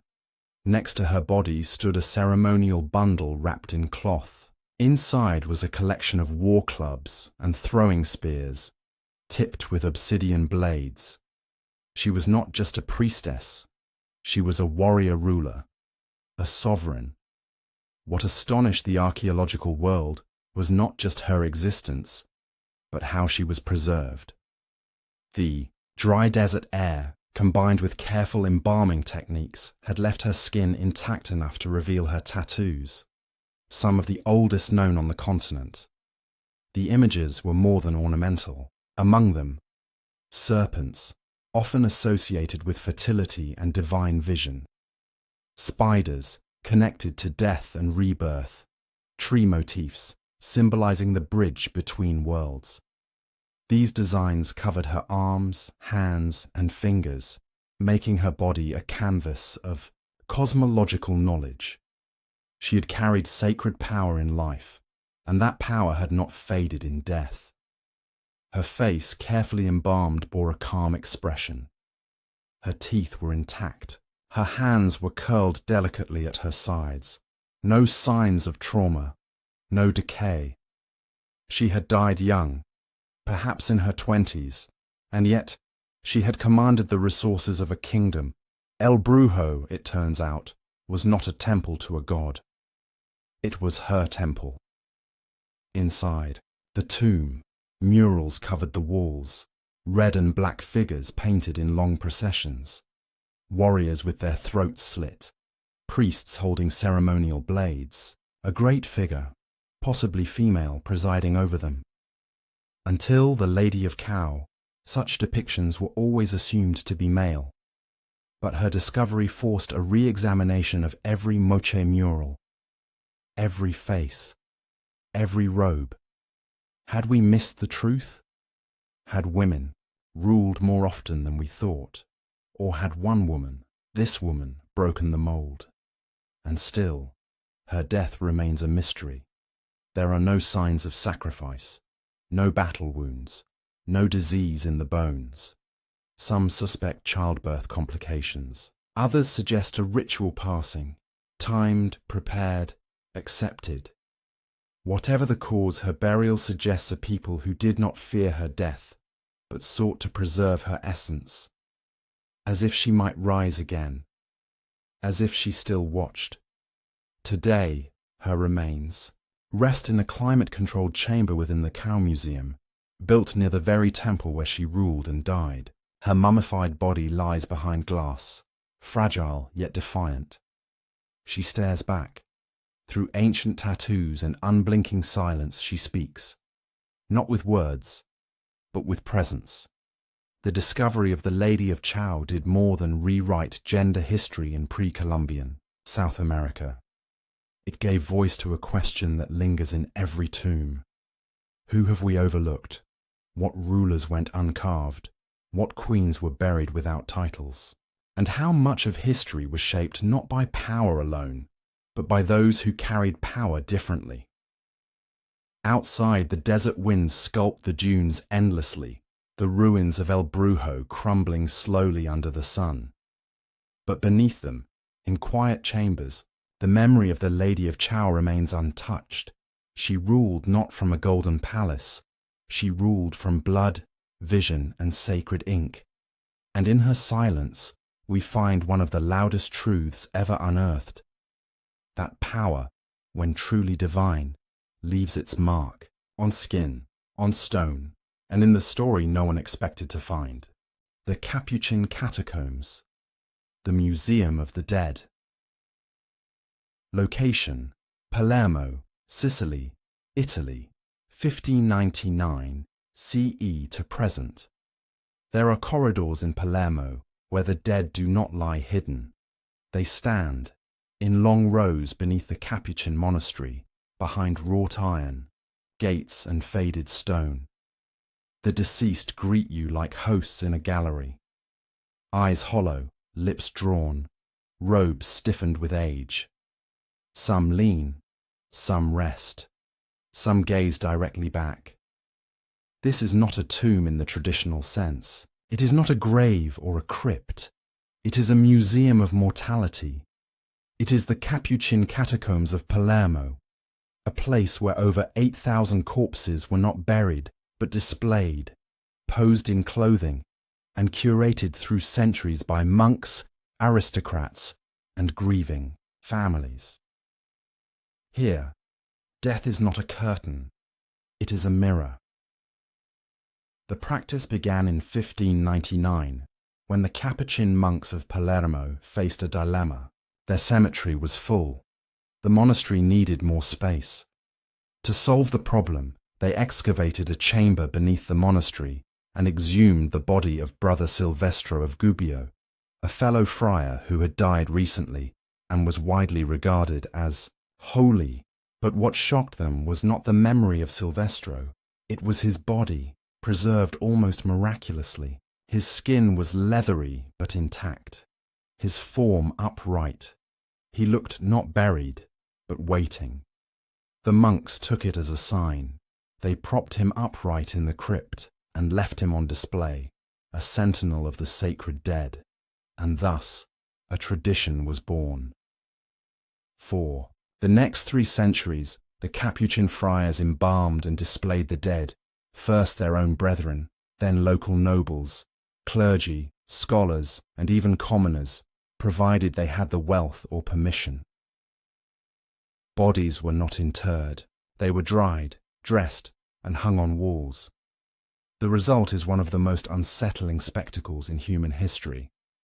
A labyrinth of tunnels where thousands of mummified corpses, still wearing 18th century boots, corsets, priestly cassocks, children's, lace gowns, stand, sit, recline, or kneel in eerie perpetuity. The preservation methods were simple, but disturbingly effective.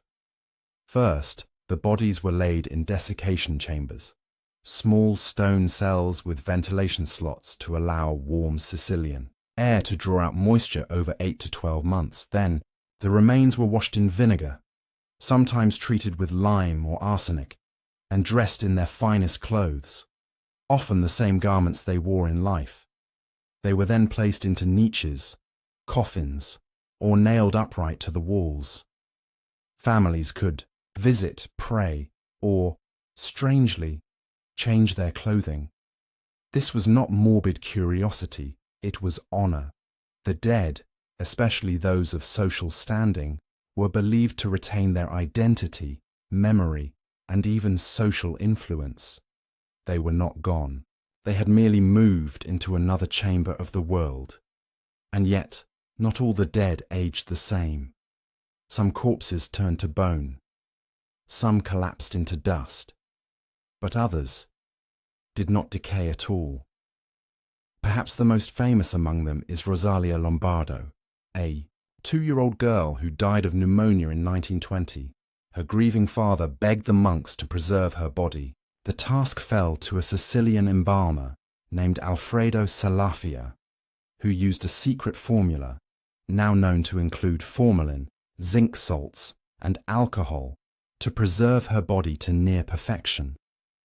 Today, over a century later, Rosalia lies in a glass coffin, her blonde curls framing her face, her eyelashes still visible, her cheeks seemingly flushed with life. She is called the Sleeping Beauty of Palermo. Tourists and scientists alike have stared in awe at her near lifelike repose, her little body untouched by time, while thousands around her crumble.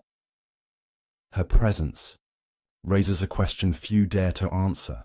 Where does memory end and presence begin? The Capuchin catacombs are not organized by date or family. They are arranged by class and profession, a silent echo of the social structures that governed the living. One corridor holds monks, still in their brown robes, heads bowed, arms crossed. Another features doctors, their spectacles still affixed, their hands gloved. One hallway is dedicated to virgins, young women dressed in white wedding gowns, forever frozen in bridal youth, children, tragic and small, are tucked into wooden cribs or miniature chairs. It is not horror that radiates from these corridors. It is a theatre of reverence, stitched with the needles of grief and preservation. And yet, to modernize, it cannot help but unsettle. Over time, the monastery accepted fewer corpses. By the early 20th century, the practice was largely ended, deemed unhygienic and incompatible with changing social attitudes. But the damage, or perhaps the devotion, had been done. The walls were already full. The dead already watching. Today, the catacombs are open to the public. Visitors descend into the cool dark where time lies posed behind glass and iron. Photography is forbidden, noise is discouraged, and everywhere the dead observe. But questions remain. Why display the bodies at all? Was this really honor, or was it obsession? Did Palermo's citizens seek comfort in proximity to their loved ones, or was it a form of spiritual insurance, a belief that the preserved body would better survive the resurrection or remain closer to sainthood? Historians remain divided. Some point to Catholic mysticism and the cult of saints, others to Sicilian attitudes toward death, a reverence not of fear but of familiarity. The dead were never far, they were simply next door. Perhaps the greatest mystery is not anatomical, but emotional. To stand in front of the remains of a child, dressed in Sunday shoes, tied at the waist with a satin ribbon, is to feel the past not as a history, but as a presence. The Capuchin catacombs turn death into a conversation, muted, grim, but intimate. 1,000 hollow gazes ask, will you remember me as I was, or as I am now? Beneath the monastery, beneath the city of Palermo, beneath centuries of ritual, dust, and decay, the Capuchin catacombs persist. They are not a spectacle. They are a question, a riddle about memory, identity, and what it means to preserve the flesh long after the soul has departed. And in that cold, silent world, lined with boots and corsets, wedding dresses and priestly robes, the answer may never come. Only the gaze, only the stillness, only the enduring truth that even the dead hate to be forgotten. The tomb of the dancers, the forgotten rituals of Canaan. Location: Megiddo, Northern Israel, 2016 CE, 1200 BCE. The Jezreel Valley stretches across northern Israel like a living parchment, its hills and plains inked with millennia of footsteps, blood, and prayer. From biblical prophets to Egyptian armies, from Roman roads to Crusader steel, this land has borne witness to the beginning and end of civilizations.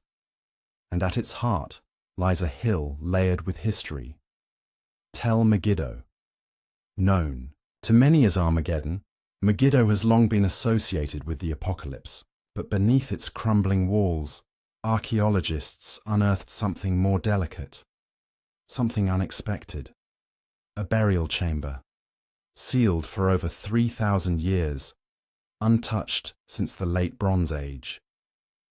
Inside it were bodies twisted in movement, bones interlaced, like choreography, and artifacts so refined, so strange, that scholars gave it a name as poetic as it was mysterious: the Tomb of the Dancers. The discovery came in 2016, during a re-excavation of a palace complex at Megiddo, one of the great city-states of Canaan. Teams from Tel Aviv University and the University of Chicago were revisiting areas previously passed over when a radar scan revealed a subterranean cavity beneath the western wing. It wasn't a chamber in the center of the city. It was hidden beneath what may have been a throne room.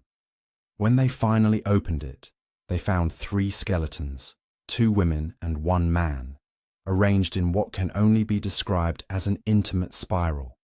Their arms wrapped one another, their legs crossed, their skulls tilted as if mid-turn. It wasn't a mass grave, it wasn't a slaughter, it was ritual.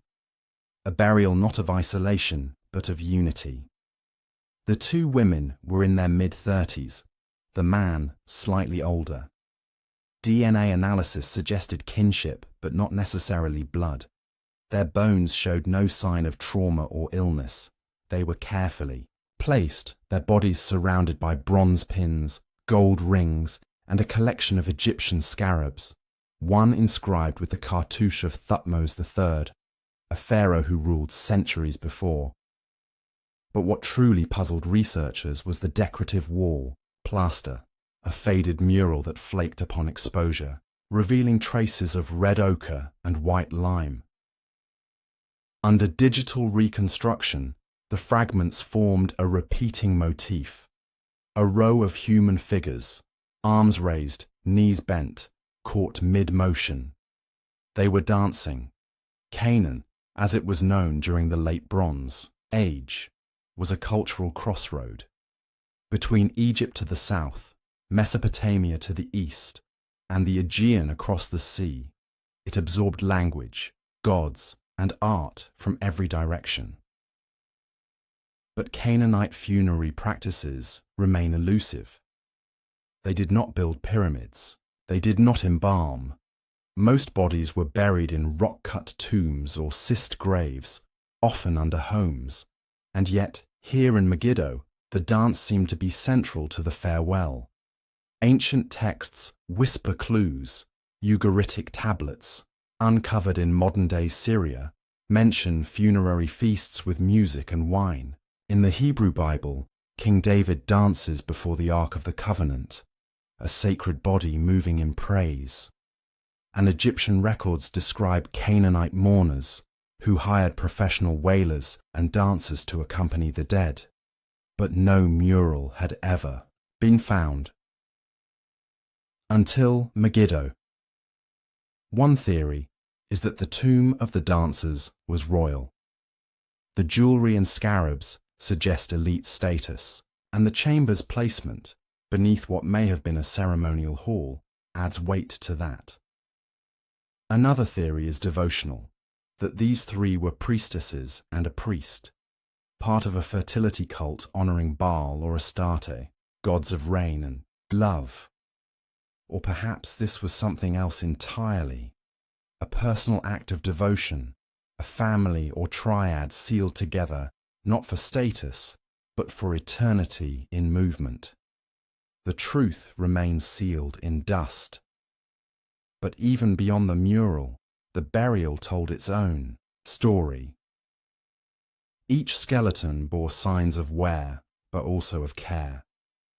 One of the women had a healed leg fracture, a sign she was tended to in life.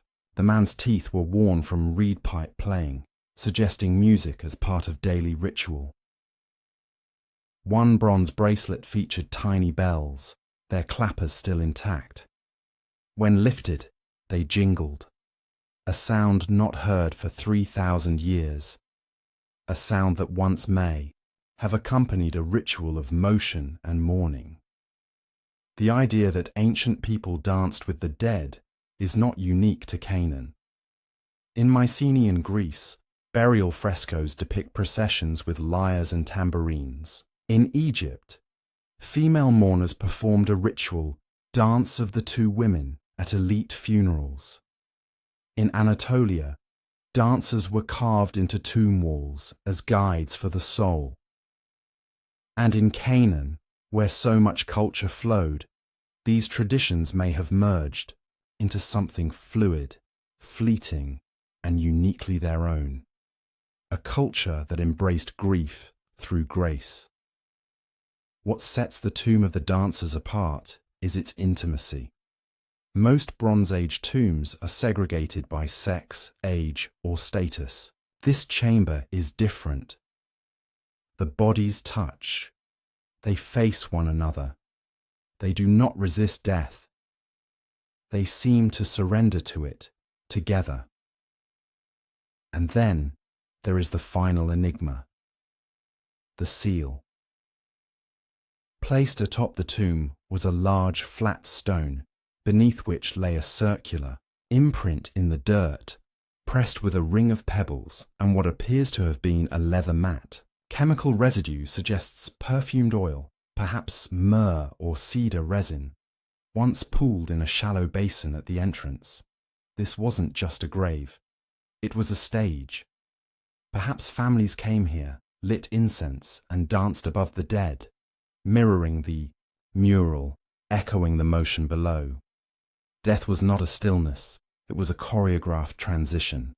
Today, the tomb is sealed again, protected from light and wind. The mural fragments are scanned, analyzed, preserved. The bones are studied in laboratories far from the soil that once embraced them, but the movement lingers. The arrangement of limbs, the bells that still ring, the way the figures on the wall lean into one another as if inviting us to join them, not in mourning, but in rhythm. In a land defined by sacred texts, war and prophecy, this small room beneath a ruined palace offers a quieter revelation, that the dead do not always lie still, that the farewell is not always final, that in some places, long ago, they dance their way into eternity. The beheaded gladiators of York, bones of the arena. Location: York, el-Bahari, United Kingdom, 2004, CE, 2nd, 4th century CE. York, in the north of England, wears its past proudly, its walls medieval, its roots Roman, its layers thick with history. Beneath its cobbled streets lie ruins of bathhouses, roads, and military forts. It was once el-Bahari, a key Roman stronghold, and even housed emperors. Septimius Severus died here in 211 CE. But what archaeologists discovered beneath a quiet, suburban housing development in 2004 stunned even the most seasoned classicists. In the Heslington area, a team working with the York Archaeological Trust began uncovering a burial site, and then another, and another. Eventually, over 80 skeletons were found, nearly all of them male, mostly aged between 20 and 40. Most were remarkably robust, with thick bones, large muscle attachments, and signs of extreme physical strain. But the defining feature: decapitation. More than half had been cleanly beheaded, with skulls placed beside, between, or even at the feet of the corpses. It was a graveyard of warriors, and possibly of gladiators. The graves were unusually consistent. Bodies were laid flat, often with care. Few personal belongings were buried with them. There were no gravestones, and yet the level of attention suggested ritual, not haste or punishment. Initial theories included execution victims, war prisoners, or even ceremonial sacrifices. But forensic analysis soon revealed clues in the bones. Many of the men had healed: fractures, ribs, arms, jaws, injuries sustained in life, often multiple times, and likely in combat. Their right arms, in particular, showed asymmetrical development, evidence of repetitive weapon use. Some bore marks of trauma, broken noses, smashed facial bones, even healed skull fractures. These were fighters, and not ordinary soldiers. Their bodies told a different story. They were trained, scarred, and recycled through pain. One skeleton stood out, dubbed the Wrestler. He was around 25 years old, tall, powerfully built, and bore multiple injuries, some fresh, some healed. A deep groove across his shoulder indicated a sword strike. His pelvis was fractured. His vertebrae showed signs of intense compression, Head had been removed post-mortem, deliberately. Laid beside him were animal bones, including a decapitated dog and a pair of raven's wings, a clear ritual deposit, pagan perhaps, or symbolic. This wasn't judicial execution, this was a rite. Roman Britain is not often associated with gladiators, but amphitheatres existed here, at Chester, London, Caerleon, and possibly York itself. Inscriptions and mosaics from the region reference venaciones, beast hunts, munera, games, and fighters. The presence of such a concentrated uniform burial of decapitated men, all of similar age and strength, points to a community of gladiators, possibly connected to a local training school or ludus. But the York site added a dark twist. These men weren't buried as heroes. There were no grave goods, no funerary monuments. They were interred quietly, away from the main roads, as if they had been necessary, but disposable. In Roman society, gladiators occupied a strange space, celebrated yet despised, adored yet expendable. They were often slaves or criminals, trained to fight and die for spectacle.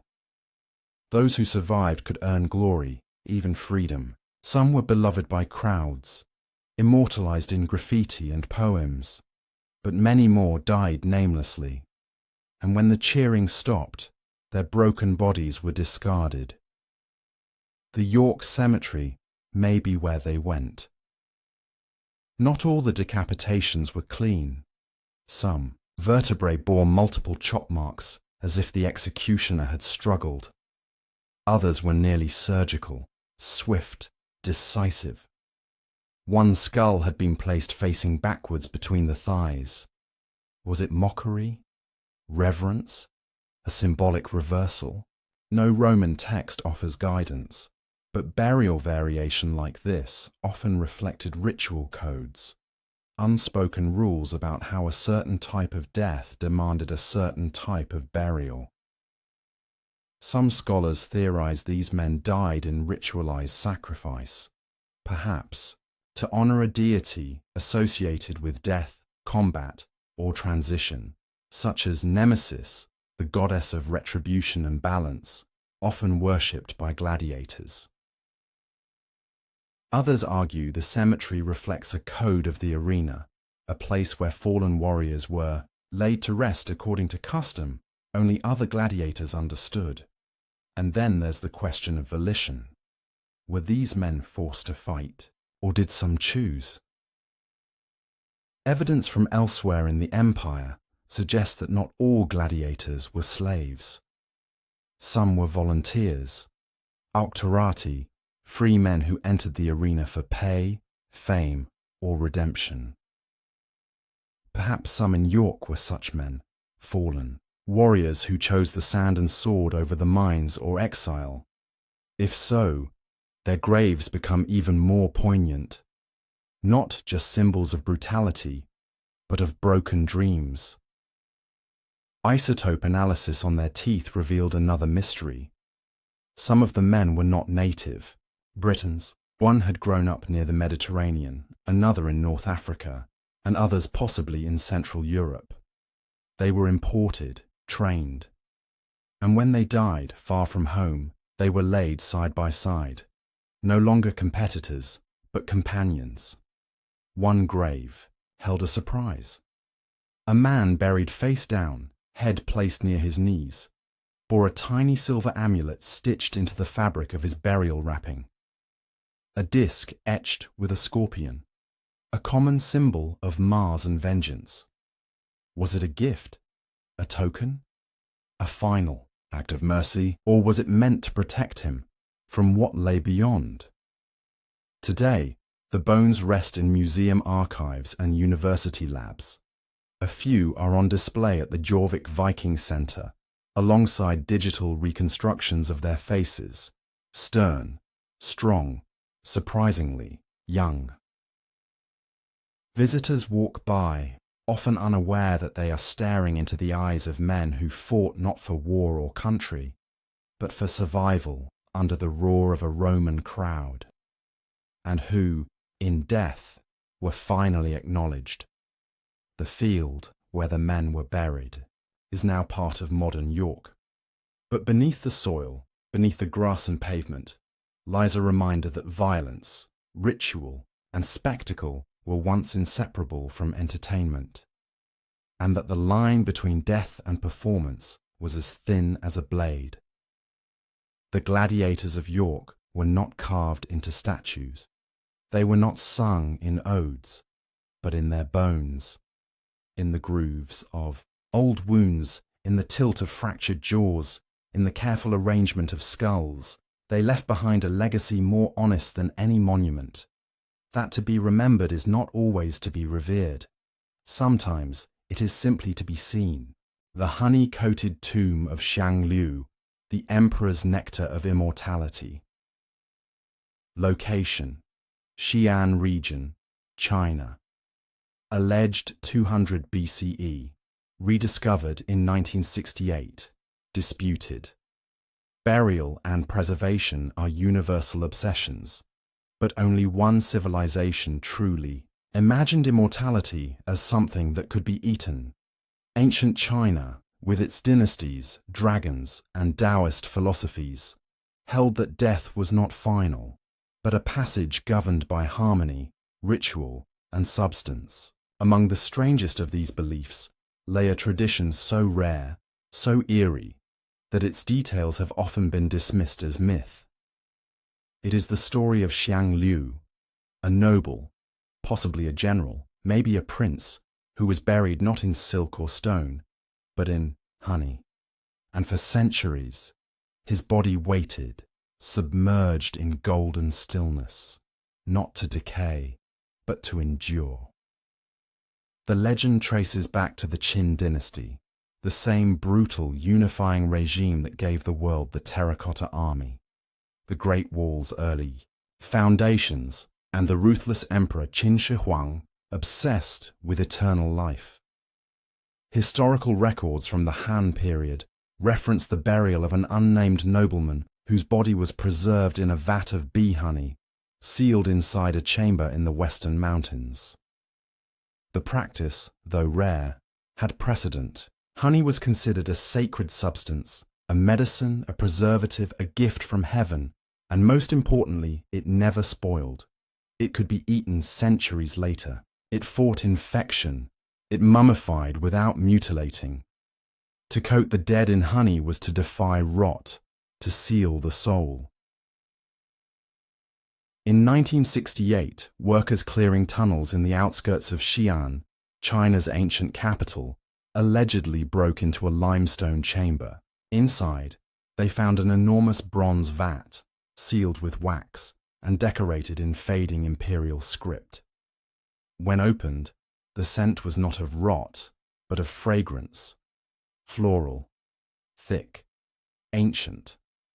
And within that sweet amber pool floated a human body, whole, soft, pale, preserved so perfectly that the skin rebounded at the touch. Chinese authorities allegedly removed the contents. Some claim the body was moved to a secure research institute. Others say it was reburied. Official documentation is scarce, perhaps censored, perhaps lost. But in the folklore of Shanxi province, the story spread. A honeyman had been found, a noble dipped in gold, a corpse too perfect to be real. Was it Xiang? Was it someone else, or was it fiction? Despite skepticism, honey preservation is not impossible, and not even unique to China. Greek historian Herodotus wrote of Assyrians using honey to embalm their dead. Alexander the Great, according to some accounts, was returned to Macedonia submerged in a barrel of honey to slow decomposition. Honey, due to its low water activity, acidity, and natural hydrogen peroxide, inhibits bacterial growth. It dehydrates tissue while maintaining form. In other words, it mummifies by sweetness. Whether Xiang was real or symbolic, his legend reflects deeper truths about Chinese funerary culture. To the ancient Chinese elite, Death was a transformation, not a loss, but a rearrangement of energy. Immortality was not always literal. It could mean influence, memory, legacy. But for some, especially in the volatile Qin court, literal immortality was pursued. Qin Shi Huang famously sent expeditions in search of the elixir of life, resulting in hundreds of deaths, failed voyages, and arsenic-laced tonics. His death, ironically, may have been caused by mercury poisoning, the price of chasing eternity. In that context, honey burial feels less bizarre. It was not just preservation, it was hope. The supposed tomb of Xiang Liu held more than just a body. Fragments of lacquered wood, bronze mirrors, jade slips, and silk were found surrounding the vat. Symbols of rebirth, lotus petals, cranes, and the 8 immortals were painted along the walls in faded cinnabar. And beneath the honey vessel, in a hollow carved into the bedrock, lay a sealed box. Its contents were never officially disclosed. Some say it contained scrolls of Taoist alchemical instruction. Others whisper of bones not fully human, a tribute to Xiang Liu's namesake, a mythical serpent demon with 9 heads and a body of poison. Was the tomb an homage to that legend, or a warning? Modern forensics, if ever applied to the Xiang Liu mummy, could reveal astonishing details. DNA, stomach contents, even microbiota might survive in such conditions. But the Chinese government has kept silence. If the tomb exists, it is locked away. If it was a hoax, no one has proven it. The only remaining evidence lies in second-hand notes, local oral tradition, and the undeniable science that honey can cheat decay. In 2010, a team of Chinese archaeologists published findings on another body, this time from the Han period, preserved not in honey but in a strange herbal mixture found inside a jade-lined coffin. The preservation was near total. Soft tissue intact, lungs, liver, brain, all visible. The conclusion: that elite mummification was real in ancient China, rare, ritualistic, reserved for those whose names would not be lost. If Xiang Liu existed, he belonged to that world, a world where the wealthy could opt out of rot. Today, tourists visit Xiang for the Terracotta warriors, an army of clay meant to guard Qin Shi Huang in death. But deeper, in whispers and cracked scrolls, the story of the honey tomb persists. A tale of sweetness turned sacred, of decay defied by the bee's labour, of a man who chose sugar over soil. In the humid heart of summer, when honey jars warm in the sun and turn liquid gold, it's not hard to imagine him, floating still, untouched, unspoiled, his skin a mask, his flesh a relic, his tomb a syruped sanctuary against time itself. Whether Xiang Liu was real or legend, his burial invites one final question. What if preservation is not about eternity, but about being found whole when the world comes back for you? The poisoned tombs of the Ming Dynasty. Death by design. Location: Beijing region, China, 1400s, 1600s. CE, unearthed 1950s present. High above Beijing's northern reaches, nestled into the Tianshu Mountains, lie long silent roads once reserved for the dead. At first glance, the complex is serene. Pathways lined with stone elephants, warriors, and scholars. The sky reflects in lotus pools. The earth hums with balance. This is the Ming Dynasty necropolis, a grand imperial burial site where 13 emperors and countless nobles were entombed in palatial underground chambers of staggering opulence and secrecy. But behind the beauty lies a warning. For these tombs, built in the spirit of cosmic harmony, are not merely mausoleums. They are weapons, booby-trapped, poisoned, rigged with ancient defense systems designed to kill the living who dared disturb the dead. From 1368 to 1644, the Ming Dynasty ruled China with an iron grip and Confucian clarity. It was a time of maritime exploration, literary flowering, and colossal engineering. Think the Forbidden City, the completion of the Great Wall. But the emperors of Ming, for all their external grandeur, were deeply paranoid about what might come after death. They built subterranean palaces modelled on celestial cosmology, underground versions of their own forbidden city, complete with throne halls, guardian spirits, secret passageways, and deadly deterrents, and none were more feared or more sacred than the tomb of the onely emperor who ruled from 1572 to 1620.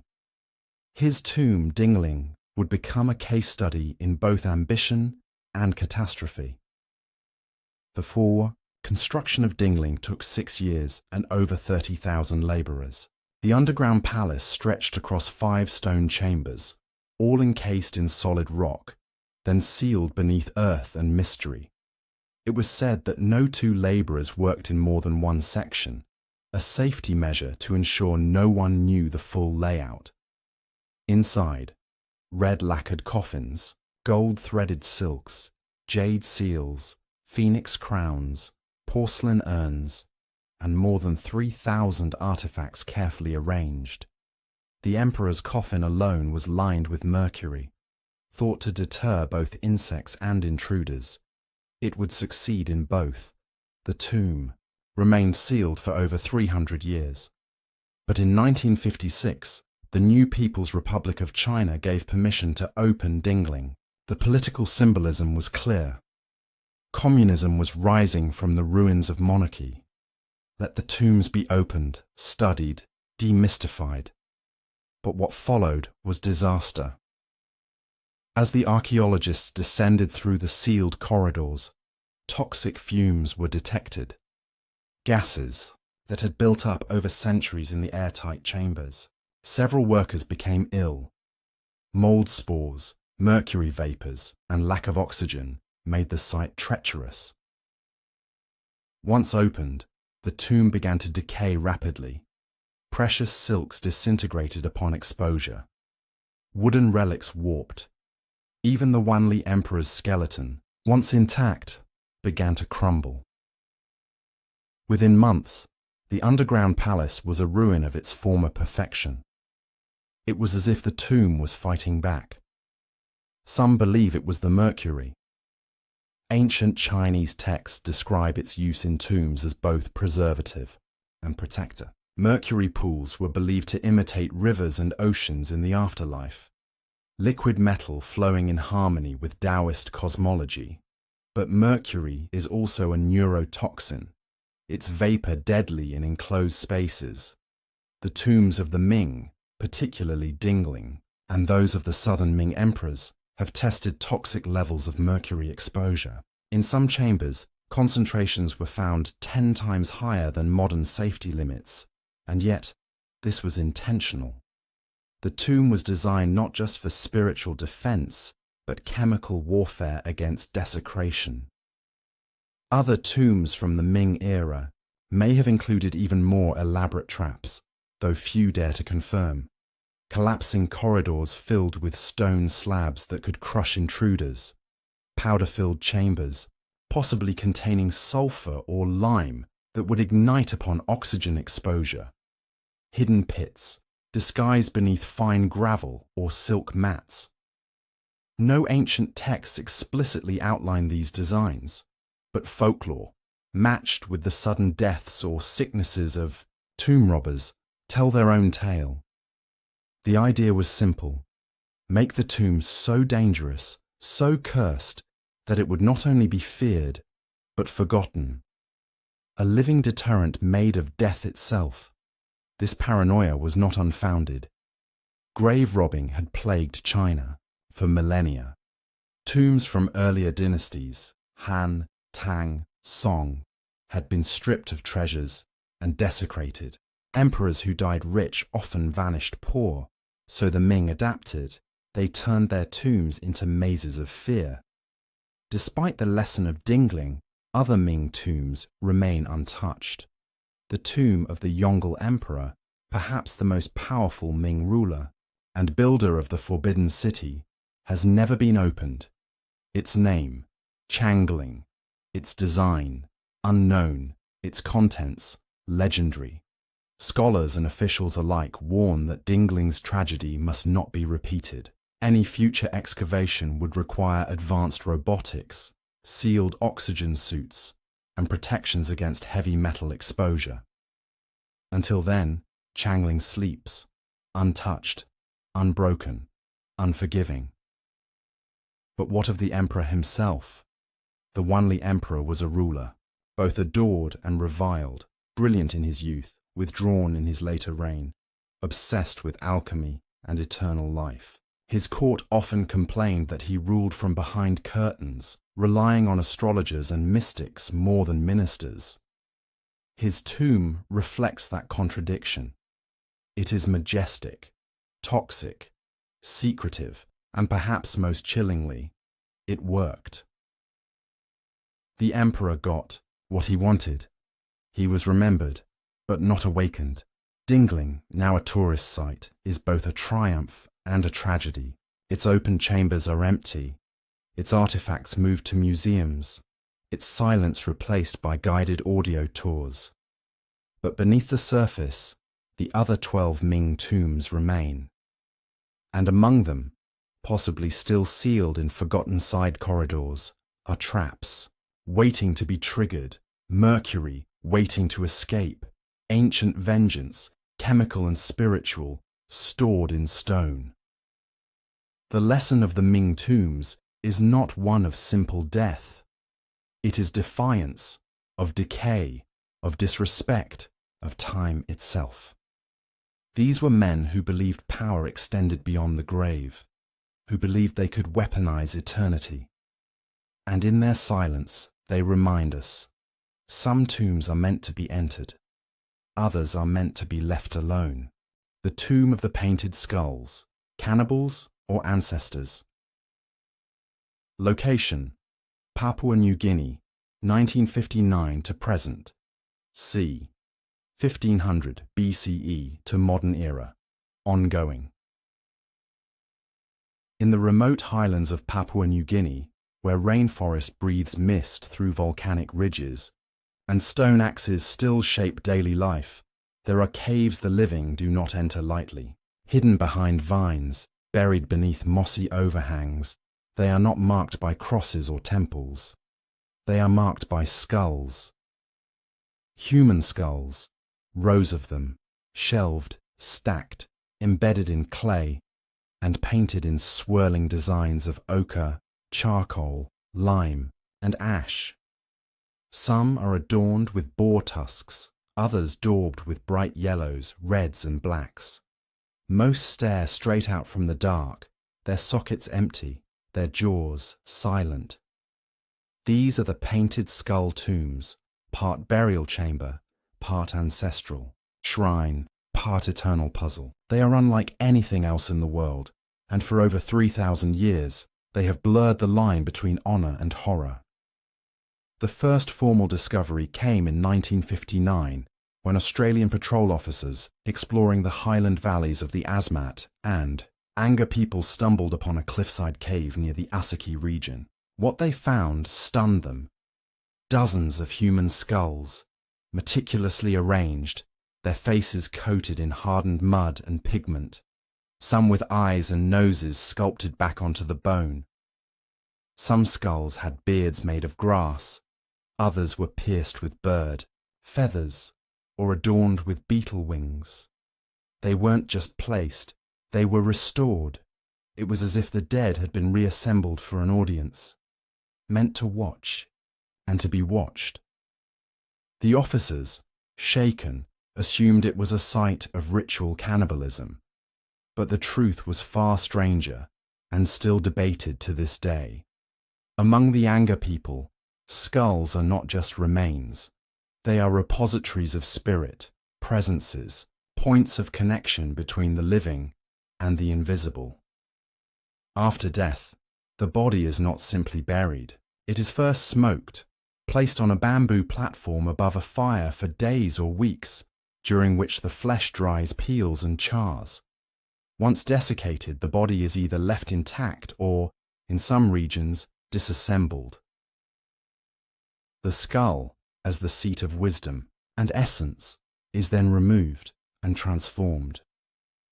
Skull painting, in these cultures, is not decoration. It is resurrection. Using clay and pigment, relatives or ritual specialists reconstruct the facial features of the dead. Brow ridges, cheeks, lips, even eyelids are sculpted back onto the bone using mud. The mixture is sometimes mixed with blood, ashes, or chewed betel nut, binding it to both the spirit world and the family line. The result is astonishing. A skull that seems alive, caught mid-expression, gazing from the shadows. It is not meant to scare. It is meant to remember, to maintain presence, to anchor the soul in the world of the living. And yet, the practice raises questions the outside world hasn't resolved. Why do some skulls appear gnawed? Why are some deliberately cut open, with signs of boiling or tool marks? In certain cases, femurs and ribs were also discovered, split, burned, or scraped. Was this ritual cannibalism, ancestral communion, or the misinterpretation of sacred handling? Western archaeologists have long wrestled with these remains, torn between labels like mortuary cannibalism, ritual endocannibalism, and secondary burial processing. The answer may be all of them, or none. Among the Anga and other highland groups, death is not an event, it is a process. A person does not die all at once. Their spirit lingers, their presence hovers. To help them move on or remain nearby, specific rites must be followed. Eating a piece of the deceased's flesh, in certain clans, is not viewed as taboo, but as reverent incorporation. The act transfers wisdom, strength, memory. The body becomes community, and the skull remains to guard the family, to judge, to teach. One cave, located near Kundavi, revealed over 70 painted skulls, many clustered by age or sex. Children's skulls, heartbreakingly small, were given the same treatment as elders. One bore a red sun painted on its forehead. Another had spiderwebs etched into the brow, symbols of connection, of ancestral weaving. Another skull, that of an old man, had pig tusks inserted through the cheekbones and a full clay beard sculpted onto the jaw. He had become ancestral myth. His death, a beginning, not an end. In 1974, a skull was taken from one such site and brought to Australia for analysis. What scientists found shocked them. Despite being over 600 years old, the pigments used were still vibrant. The clay compound was rich in local minerals, and chemical testing revealed organic traces of human blood and plant alkaloids, evidence of ritual preparation. More remarkably, the facial features had been so precisely reconstructed that a digital facial reconstruction closely matched portraits taken of living Anga elders. The dead had not just been remembered, they had been rebuilt. But preservation of these sites remains fragile. Tourists and collectors have looted some caves. Christian missionaries, arriving in the late 20th century, pressured locals to abandon pagan practices, often resulting in the destruction or abandonment of entire tomb networks. Many skulls now lie shattered, their once painted visages faded beneath layers of moss and apathy. But some caves are still active, maintained, revisited, whispered to. Only trusted elders know their paths. Today, the tombs of the painted skulls are not listed among the world's wonders. They are not enclosed in glass museums. They exist in the breath of the forest, the hush of mountain wind, the trembling of torchlight against stone. And in every skull that watches, there is a question. What if the dead never wanted to leave? Anthropologists still debate the ethics of study. Some argue the skulls are sacred and must remain untouched. Others say understanding them honors the people who created the tombs. But one truth remains. These were not morbid trophies. They were mirrors. Windows into a cosmology where the past is not past, and the face of a dead man might still judge a harvest, guide a newborn, or listen to prayers mumbled in the night. To Western eyes, the tombs of the painted skulls may seem eerie, alien, but they are not grotesque. They are personal, protective, way for a community to hold on when time slips too fast. In the end, perhaps the line between reverence and fear is thinner than bone, and perhaps the truest tomb is not the one where the dead are hidden, but the one where they are still seen. The Shaman's Tomb of Siberia, Ice, Antlers, and Secrets. Location: Ukok Plateau, Altai Mountains, Russia, 1993, CE. The 5th century BCE. High in the Altai Mountains of southern Siberia, where Russia brushes shoulders with Mongolia, Kazakhstan, and China, the landscape is remote, untouched, and sacred. The winds speak in silence here. The sky presses close. The ground never thaws. For millennia, the Ukok Plateau remained sealed beneath ice and soil, hiding its dead in vaults of frost. Then, in 1993, a team of Russian archaeologists, led by Dr. Natalia Polosmak, made a discovery that echoed across the world. Atop a gentle rise in the plateau, within a burial mound known as a kurgan, they found the frozen remains of a woman so elaborately entombed, so mystifyingly preserved, that she would come to be known as the Siberian Ice Maiden. But her burial was no royal affair. It was spiritual, shamanic, elemental. She had been buried not as a queen, but as a guide between worlds. The Ice Maiden was entombed in a wooden chamber buried beneath layers of stone, peat, and permafrost. The temperature, consistently below freezing, had preserved her body, clothing, and grave goods for over 2,400 years. She belonged to the Pazyryk culture, a semi-nomadic group related to the Scythians, known for their artistry, horsemanship, and spiritual complexity. The Pazyryk left no written language, but their tombs spoke volumes. When the wooden coffin was opened, the researchers were stunned.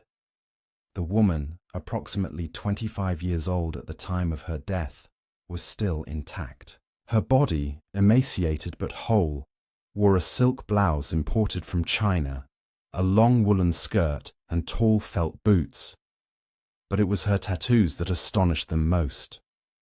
Down her arms, etched in indigo ink, flowed intricate depictions of mythological beasts: deer with griffin heads, curled antlers morphing into birds, predators with twisted claws and leering faces.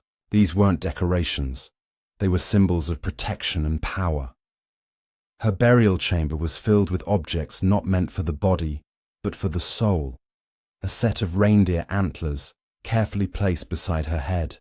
A bronze mirror, thought to guide spirits through dimensions. 6 sacrificed horses, buried nearby, each outfitted with ornate saddles and woolen saddlecloths, as if ready for a procession into the other world. She was not simply laid to rest. She was equipped for a journey.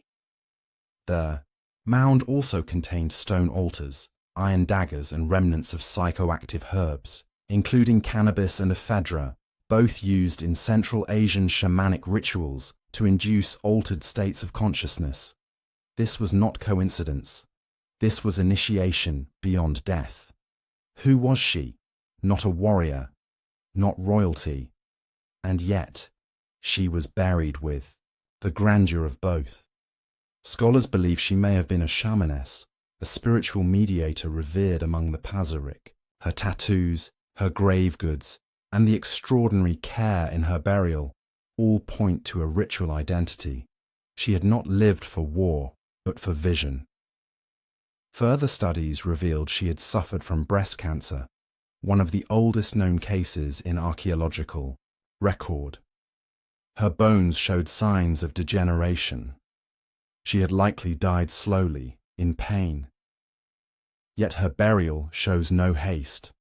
She was revered, not abandoned.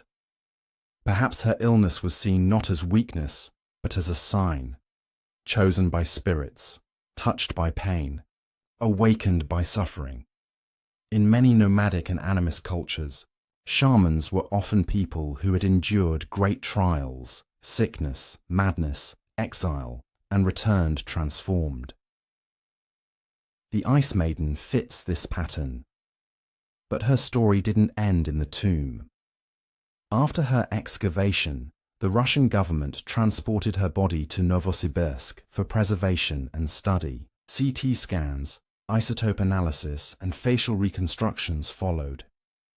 But back in the Altai Republic, many locals, particularly from the Kazakh and Altai indigenous communities, were outraged. The Ice Maiden, they claimed, was not just a corpse. She was a protector spirit. Removing her had angered the land. Shortly after the excavation, Altaians pointed to signs: unusual earthquakes, sicknesses, strange animal behavior. Some blamed floods and freak weather on her displacement. The shamanka, they said, had been violated. Altai elders petitioned the government to return her. Rituals were held. Ceremonies of apology performed. Eventually, after years of protest, her body was moved to a special museum in Gorno-Altaysk, but it remained in Russian hands. To this day, debate rages over whether she should be reburied or whether her soul is still wandering. Her face, reconstructed from 3D scans, is haunting.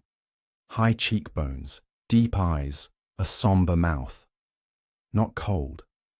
Not cruel, just watchful, like someone who knows more than she says. Since then, other burials have been found in the region. Warriors with similar tattoos, women with elaborate braids and garments, but none like her. None so precise, none so present. Her tomb is now empty, but the imprint remains: a wooden sarcophagus, reindeer antlers, a bed of stone, and above it all, the endless sky of the Altai. Watching, waiting, the tomb of the Siberian. Ice Maiden offers no clear answers. Was she priestess, seer, oracle? Was her body medicine for the people, or a cautionary tale about violating sacred ground? Perhaps she was all of these. What is certain is that she died not forgotten. She was enshrined, tattooed, in ink, buried in ice, and remembered forever as the shaman who sleeps beneath the steps, the plastered skulls of Jericho, faces from the dawn of time. Location: Tel es-Sultan, Jericho, West Bank. Discovered 1953 CE, 7000 BCE. Before the pyramids, before Babylon, before writing itself, there was Jericho. Tel es-Sultan, as it's now known, rises gently from the earth in the Jordan Valley. It is not a tomb, but a mound of memory, layer upon layer of human habitation stretching back 11,000 years, making it one of the oldest continuously occupied places on Earth, and buried deep within its earlier stratum, under walls of sun-baked mud and reed matting, archaeologists found something that defied all expectation. Not full skeletons, not royal graves, but skulls, dozens of them, buried separately, their features reconstructed with plaster, their eyes set with seashells, their expressions eerily lifelike.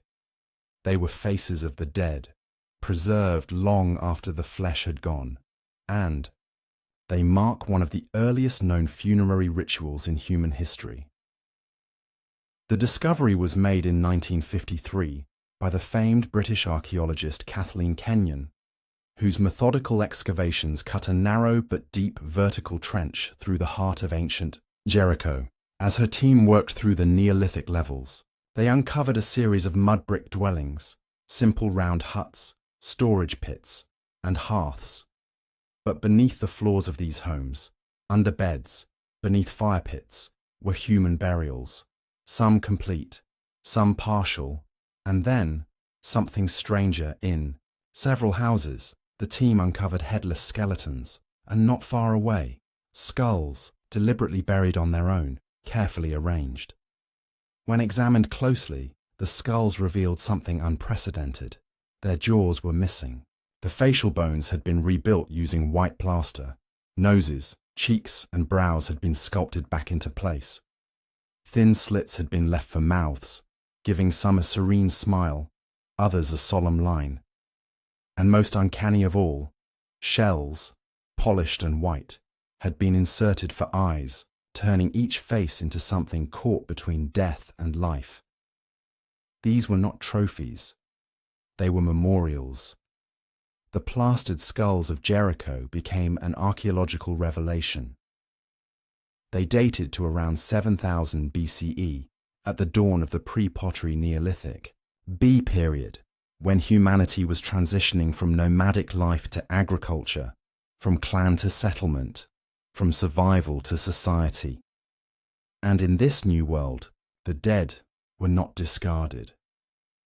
They were honored within the home, not buried far away in tombs or fields, but kept close, beneath the hearth, beneath the bed, as if the ancestors still belonged to the living. Further discoveries at sites across the Levant, Ain Ghazal in Jordan, Beyda, and Çatalhöyük in Turkey, revealed similar practices. Skulls buried separately, some painted red, others plastered or engraved. But Jericho's were the most complete, the most human. With every stroke of plaster, the living had tried to bring the face back, to preserve not just the soul, but the individual. The dead were not simply ancestors. They were people, remembered as they had been. But why separate the skulls? One theory suggests ancestor veneration, that the skull held the seat of wisdom, spirit, and memory. Removing it and reconstructing it was a way to honor the dead and maintain their presence within the home.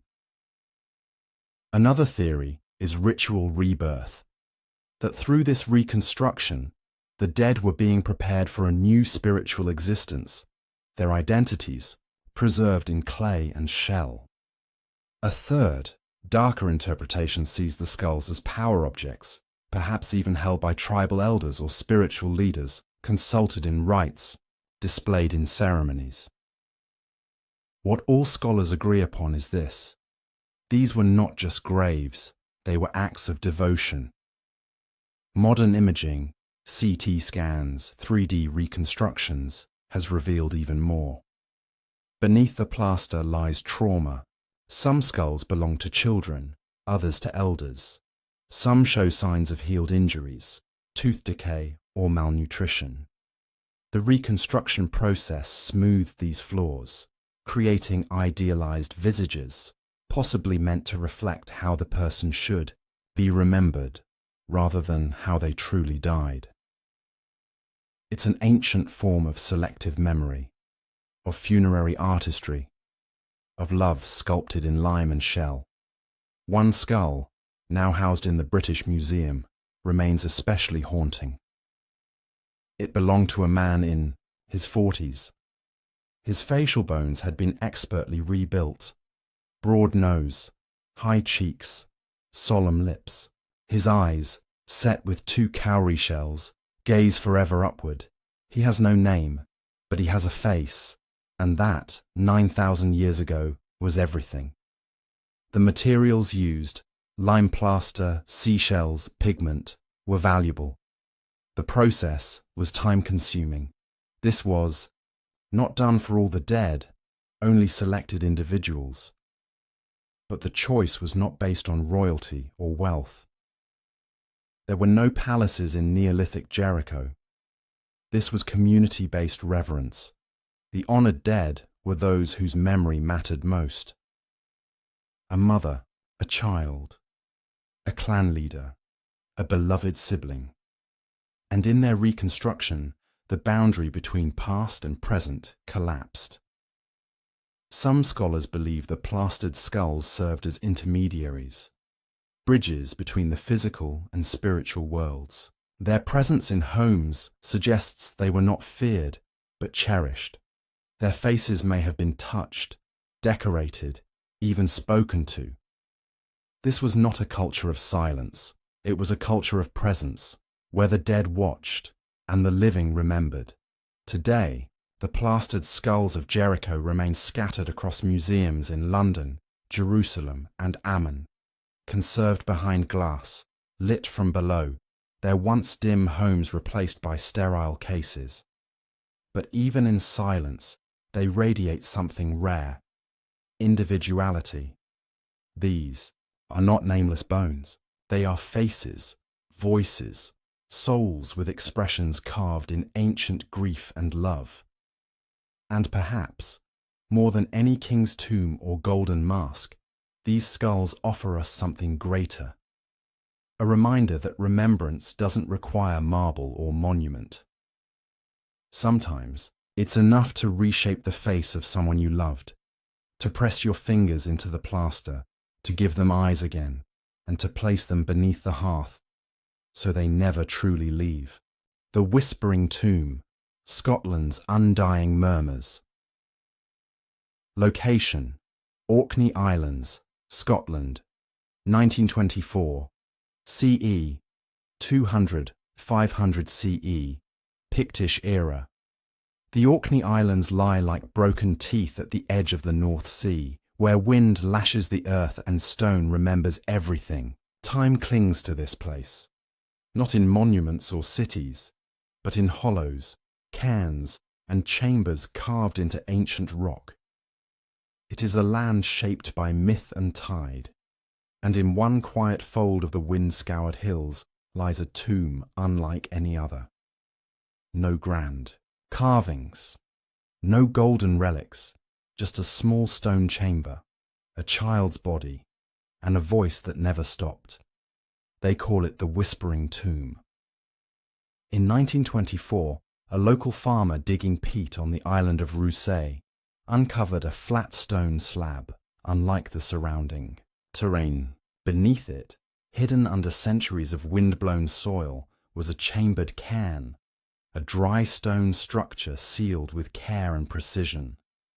Expecting another Neolithic communal tomb, of which Orkney has many, archaeologists were surprised to find it held only one occupant, a girl, perhaps 6 or 7 years old, laid gently in a fetal position, wrapped in what appeared to be woolen cloth, with a simple carved pendant tucked under her jaw. But something felt off. The air in the chamber was heavy, not stale but dense like words hanging unsaid. And soon the reports began. The first came from the dig team itself. They claimed that when entering the tomb alone, a low humming sound filled the chamber. At first thought to be wind, it grew louder when no wind blew. Several described it as breath, others as whispers, not quite forming words, but rhythmic, like someone trying to speak through stone. The sound could not be recorded. Microphones, placed inside, captured only silence, but those who entered heard it, a rising murmur, soft and persistent, that made even seasoned archaeologists step back. The girl's body showed no signs of trauma. Her bones were delicate, undamaged. Isotope analysis later indicated she had lived on a high-protein diet, likely part of a privileged or sacred group. She had been buried alone, with honor, but no grandeur, no other bones, no tools, no weapons, just her, the pendant, and the whispering. Dark. The pendant became a focus of intense study. It was carved from whalebone, shaped into a teardrop with tiny concentric rings etched into its surface. When held to the ear, some researchers claimed it amplified the whispering. Others heard nothing. Tests revealed no acoustic properties. But when placed back inside the chamber, the sounds returned for some and vanished for others. A geologist, visiting the site in 1951, claimed the pendant had a resonant frequency that interacted with the cairn's architecture. Physicists who tested the site in the 1970s found faint magnetic anomalies, but nothing that could account for audio hallucinations. Still, the stories persisted. Local folklore, once stirred, offered its own explanations. Islanders whispered of a girl who sang to the sea and was taken by the stones. One version of the tale says she was the daughter of a Pictish seeress, born during an eclipse and buried in secret when her voice would not stop prophesying the deaths of villagers. Another says she was not human at all, but a selkie, a seal. Spirit in human form returned to the earth before her kind could claim her back. The pendant, some said, was not carved by hands. It had grown around her throat. Skeptics dismissed these tales. They called the site a minor burial. The sounds, the product of expectation, pressure, and echo. But one detail refused to fade. Every person who reported hearing the whisper described the same rhythm. 5 slow pulses, a pause, then 3 short bursts. It was described as a pattern, a calling, and in one case, a retired linguist from Edinburgh, it was interpreted as proto-language, not words, but intonation, designed to trigger emotional memory, not cognition. He likened it to grief made audible. The girl's bones were eventually removed for preservation. Stored briefly at a museum in Kirkwall, they were later reburied in a secret location following a request from the local council and indigenous heritage groups who claimed the site was sacred.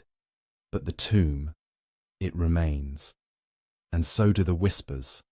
Visitors today must hike across heathered moors to reach it. There is no plaque, no tourist path, just a dark entry beneath wind-shifted stone and a low ceiling that forces even the smallest traveller to bow. Those who dare enter report the same strange stillness, the oppression of breath, the sense of being watched, not maliciously, but intimately, as if someone is waiting to be remembered.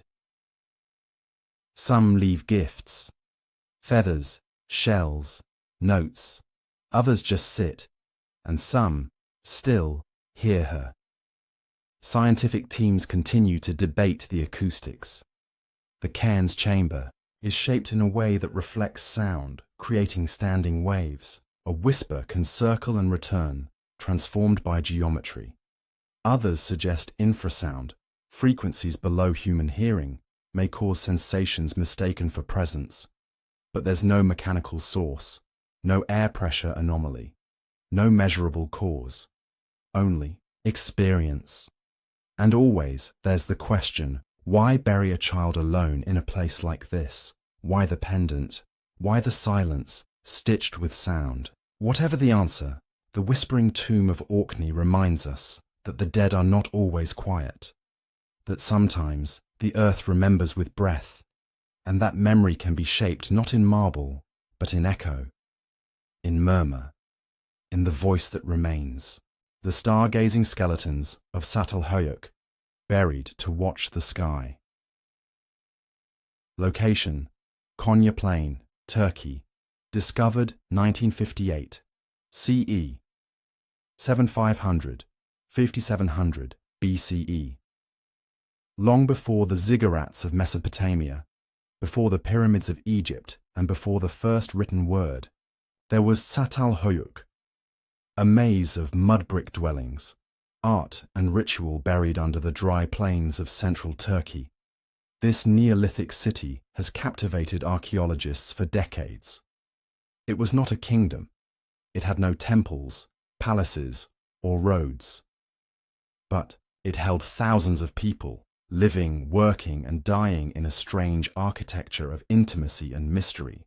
And perhaps most uniquely, they buried their dead beneath their own homes, under beds, under hearths, in corners of living rooms, but not randomly. Some of them were buried in patterns, looking upward, as if they were not just being laid to rest, but being positioned to witness the cosmos. Excavations began in 1958, led by the legendary British archaeologist James Mellart, who revealed a settlement more than 9,000 years old. Later teams, including that of Ian Hodder, unearthed layers of homes stacked atop each other, with each generation rebuilding over the last, sometimes literally burying the dead of the past beneath their feet. But these weren't crude burials. They were intentional, carefully layered, and often oriented in specific directions. And then came the curious detail. In some cases, bodies, particularly of men and older children, were found in a supine position, arms folded, eyes tilted not east or west, but upward, toward the ceiling, and by implication, the sky above. They were placed as if to witness something eternal. Çatalhöyük had no windows. The homes had no doors at ground level. Entry was through ladders from the roof, where families would gather, cook, sleep in warmer months, and look upward into the night. The roof was a social space. The sky, a sacred canvas. Painted on the walls of some homes are murals of leopards, bulls, dancers, and abstract forms that some researchers believe represent celestial phenomena, possibly even cometary events or constellations. One famous mural shows a row of dark shapes rising above a geometric pattern, interpreted by some as an early map of the heavens, possibly the twin peaks of the nearby volcano Hassan Dar, seen as an axis between earth and sky. Were the dead, placed beneath the family bed, staring through the roof, forever watching, or were their eyes symbolically turned to the gods above? The burials at Çatalhöyük weren't marked. There were no headstones, no names, but there were tokens. Often the dead were buried with gifts, stone tools, beads, animal bones. Sometimes they were red ochre painted, a symbol of blood, life, or rebirth. Skulls were occasionally removed later, possibly for ancestor rituals, only to be reburied again, echoing practices seen in Neolithic Jericho. But the orientation mattered. Bodies were often placed facing a particular direction, north to northeast, where the sky turns and stars appear to rise. The pole star, or its ancient counterpart, would have been a fixed point, a cosmic anchor. Did they believe the soul travelled skyward, that it watched over the household, or was the sky a road the dead would one day travel?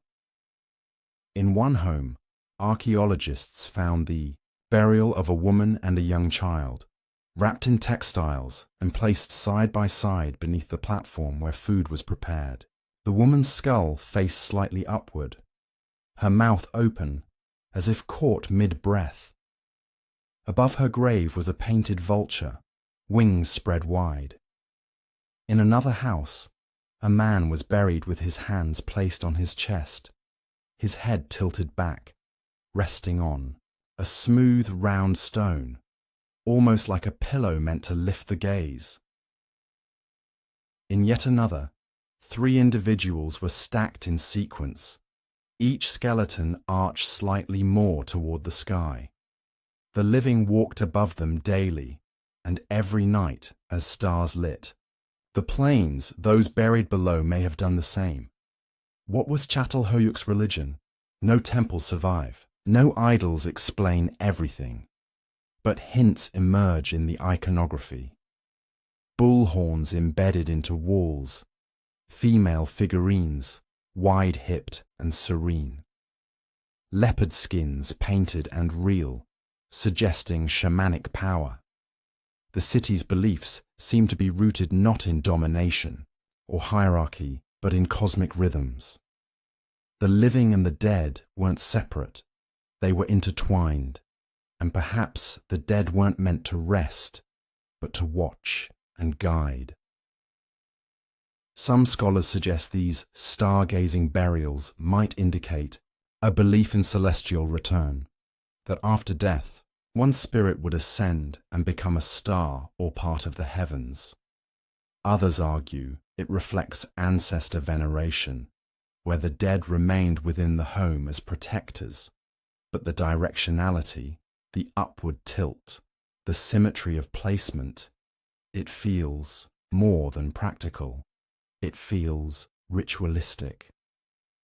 One theory links Çatalhöyük to early astral shamanism, a practice found among many steppe cultures, where the stars are not just navigational tools, but spiritual destinations. The Milky Way, in particular, was seen as the path of souls, a glowing road toward the divine. Perhaps then, the bodies in these homes were laid not in decay, but in transit, waiting, journeying upward, ever so slowly. And so the homes of Çatalhöyük become more than dwellings. They become observatories, shrines, cradles of memory, where the living cooked over the buried, slept above their parents, raised children in houses made sacred by the gaze of their ancestors. Life and death were not opposites here. They were stacked, room by room, breath by breath. Today, the ruins of Çatalhöyük lie flat against the earth. The homes are roofless. The murals are faded, but the layout remains. A grid of life atop life, a civilization whose every breath was shared with the past. And as archaeologists uncover more bones, more upward faces, they find themselves asking, were these people watching something, or were they being watched? In the end, the stargazing skeletons of Çatalhöyük leave us not with final answers, but with eternal wonder. Their tombs were not isolated. They were part of the home, and their gaze, directed upward, seems to whisper, we are still here, still watching, still part of your sky.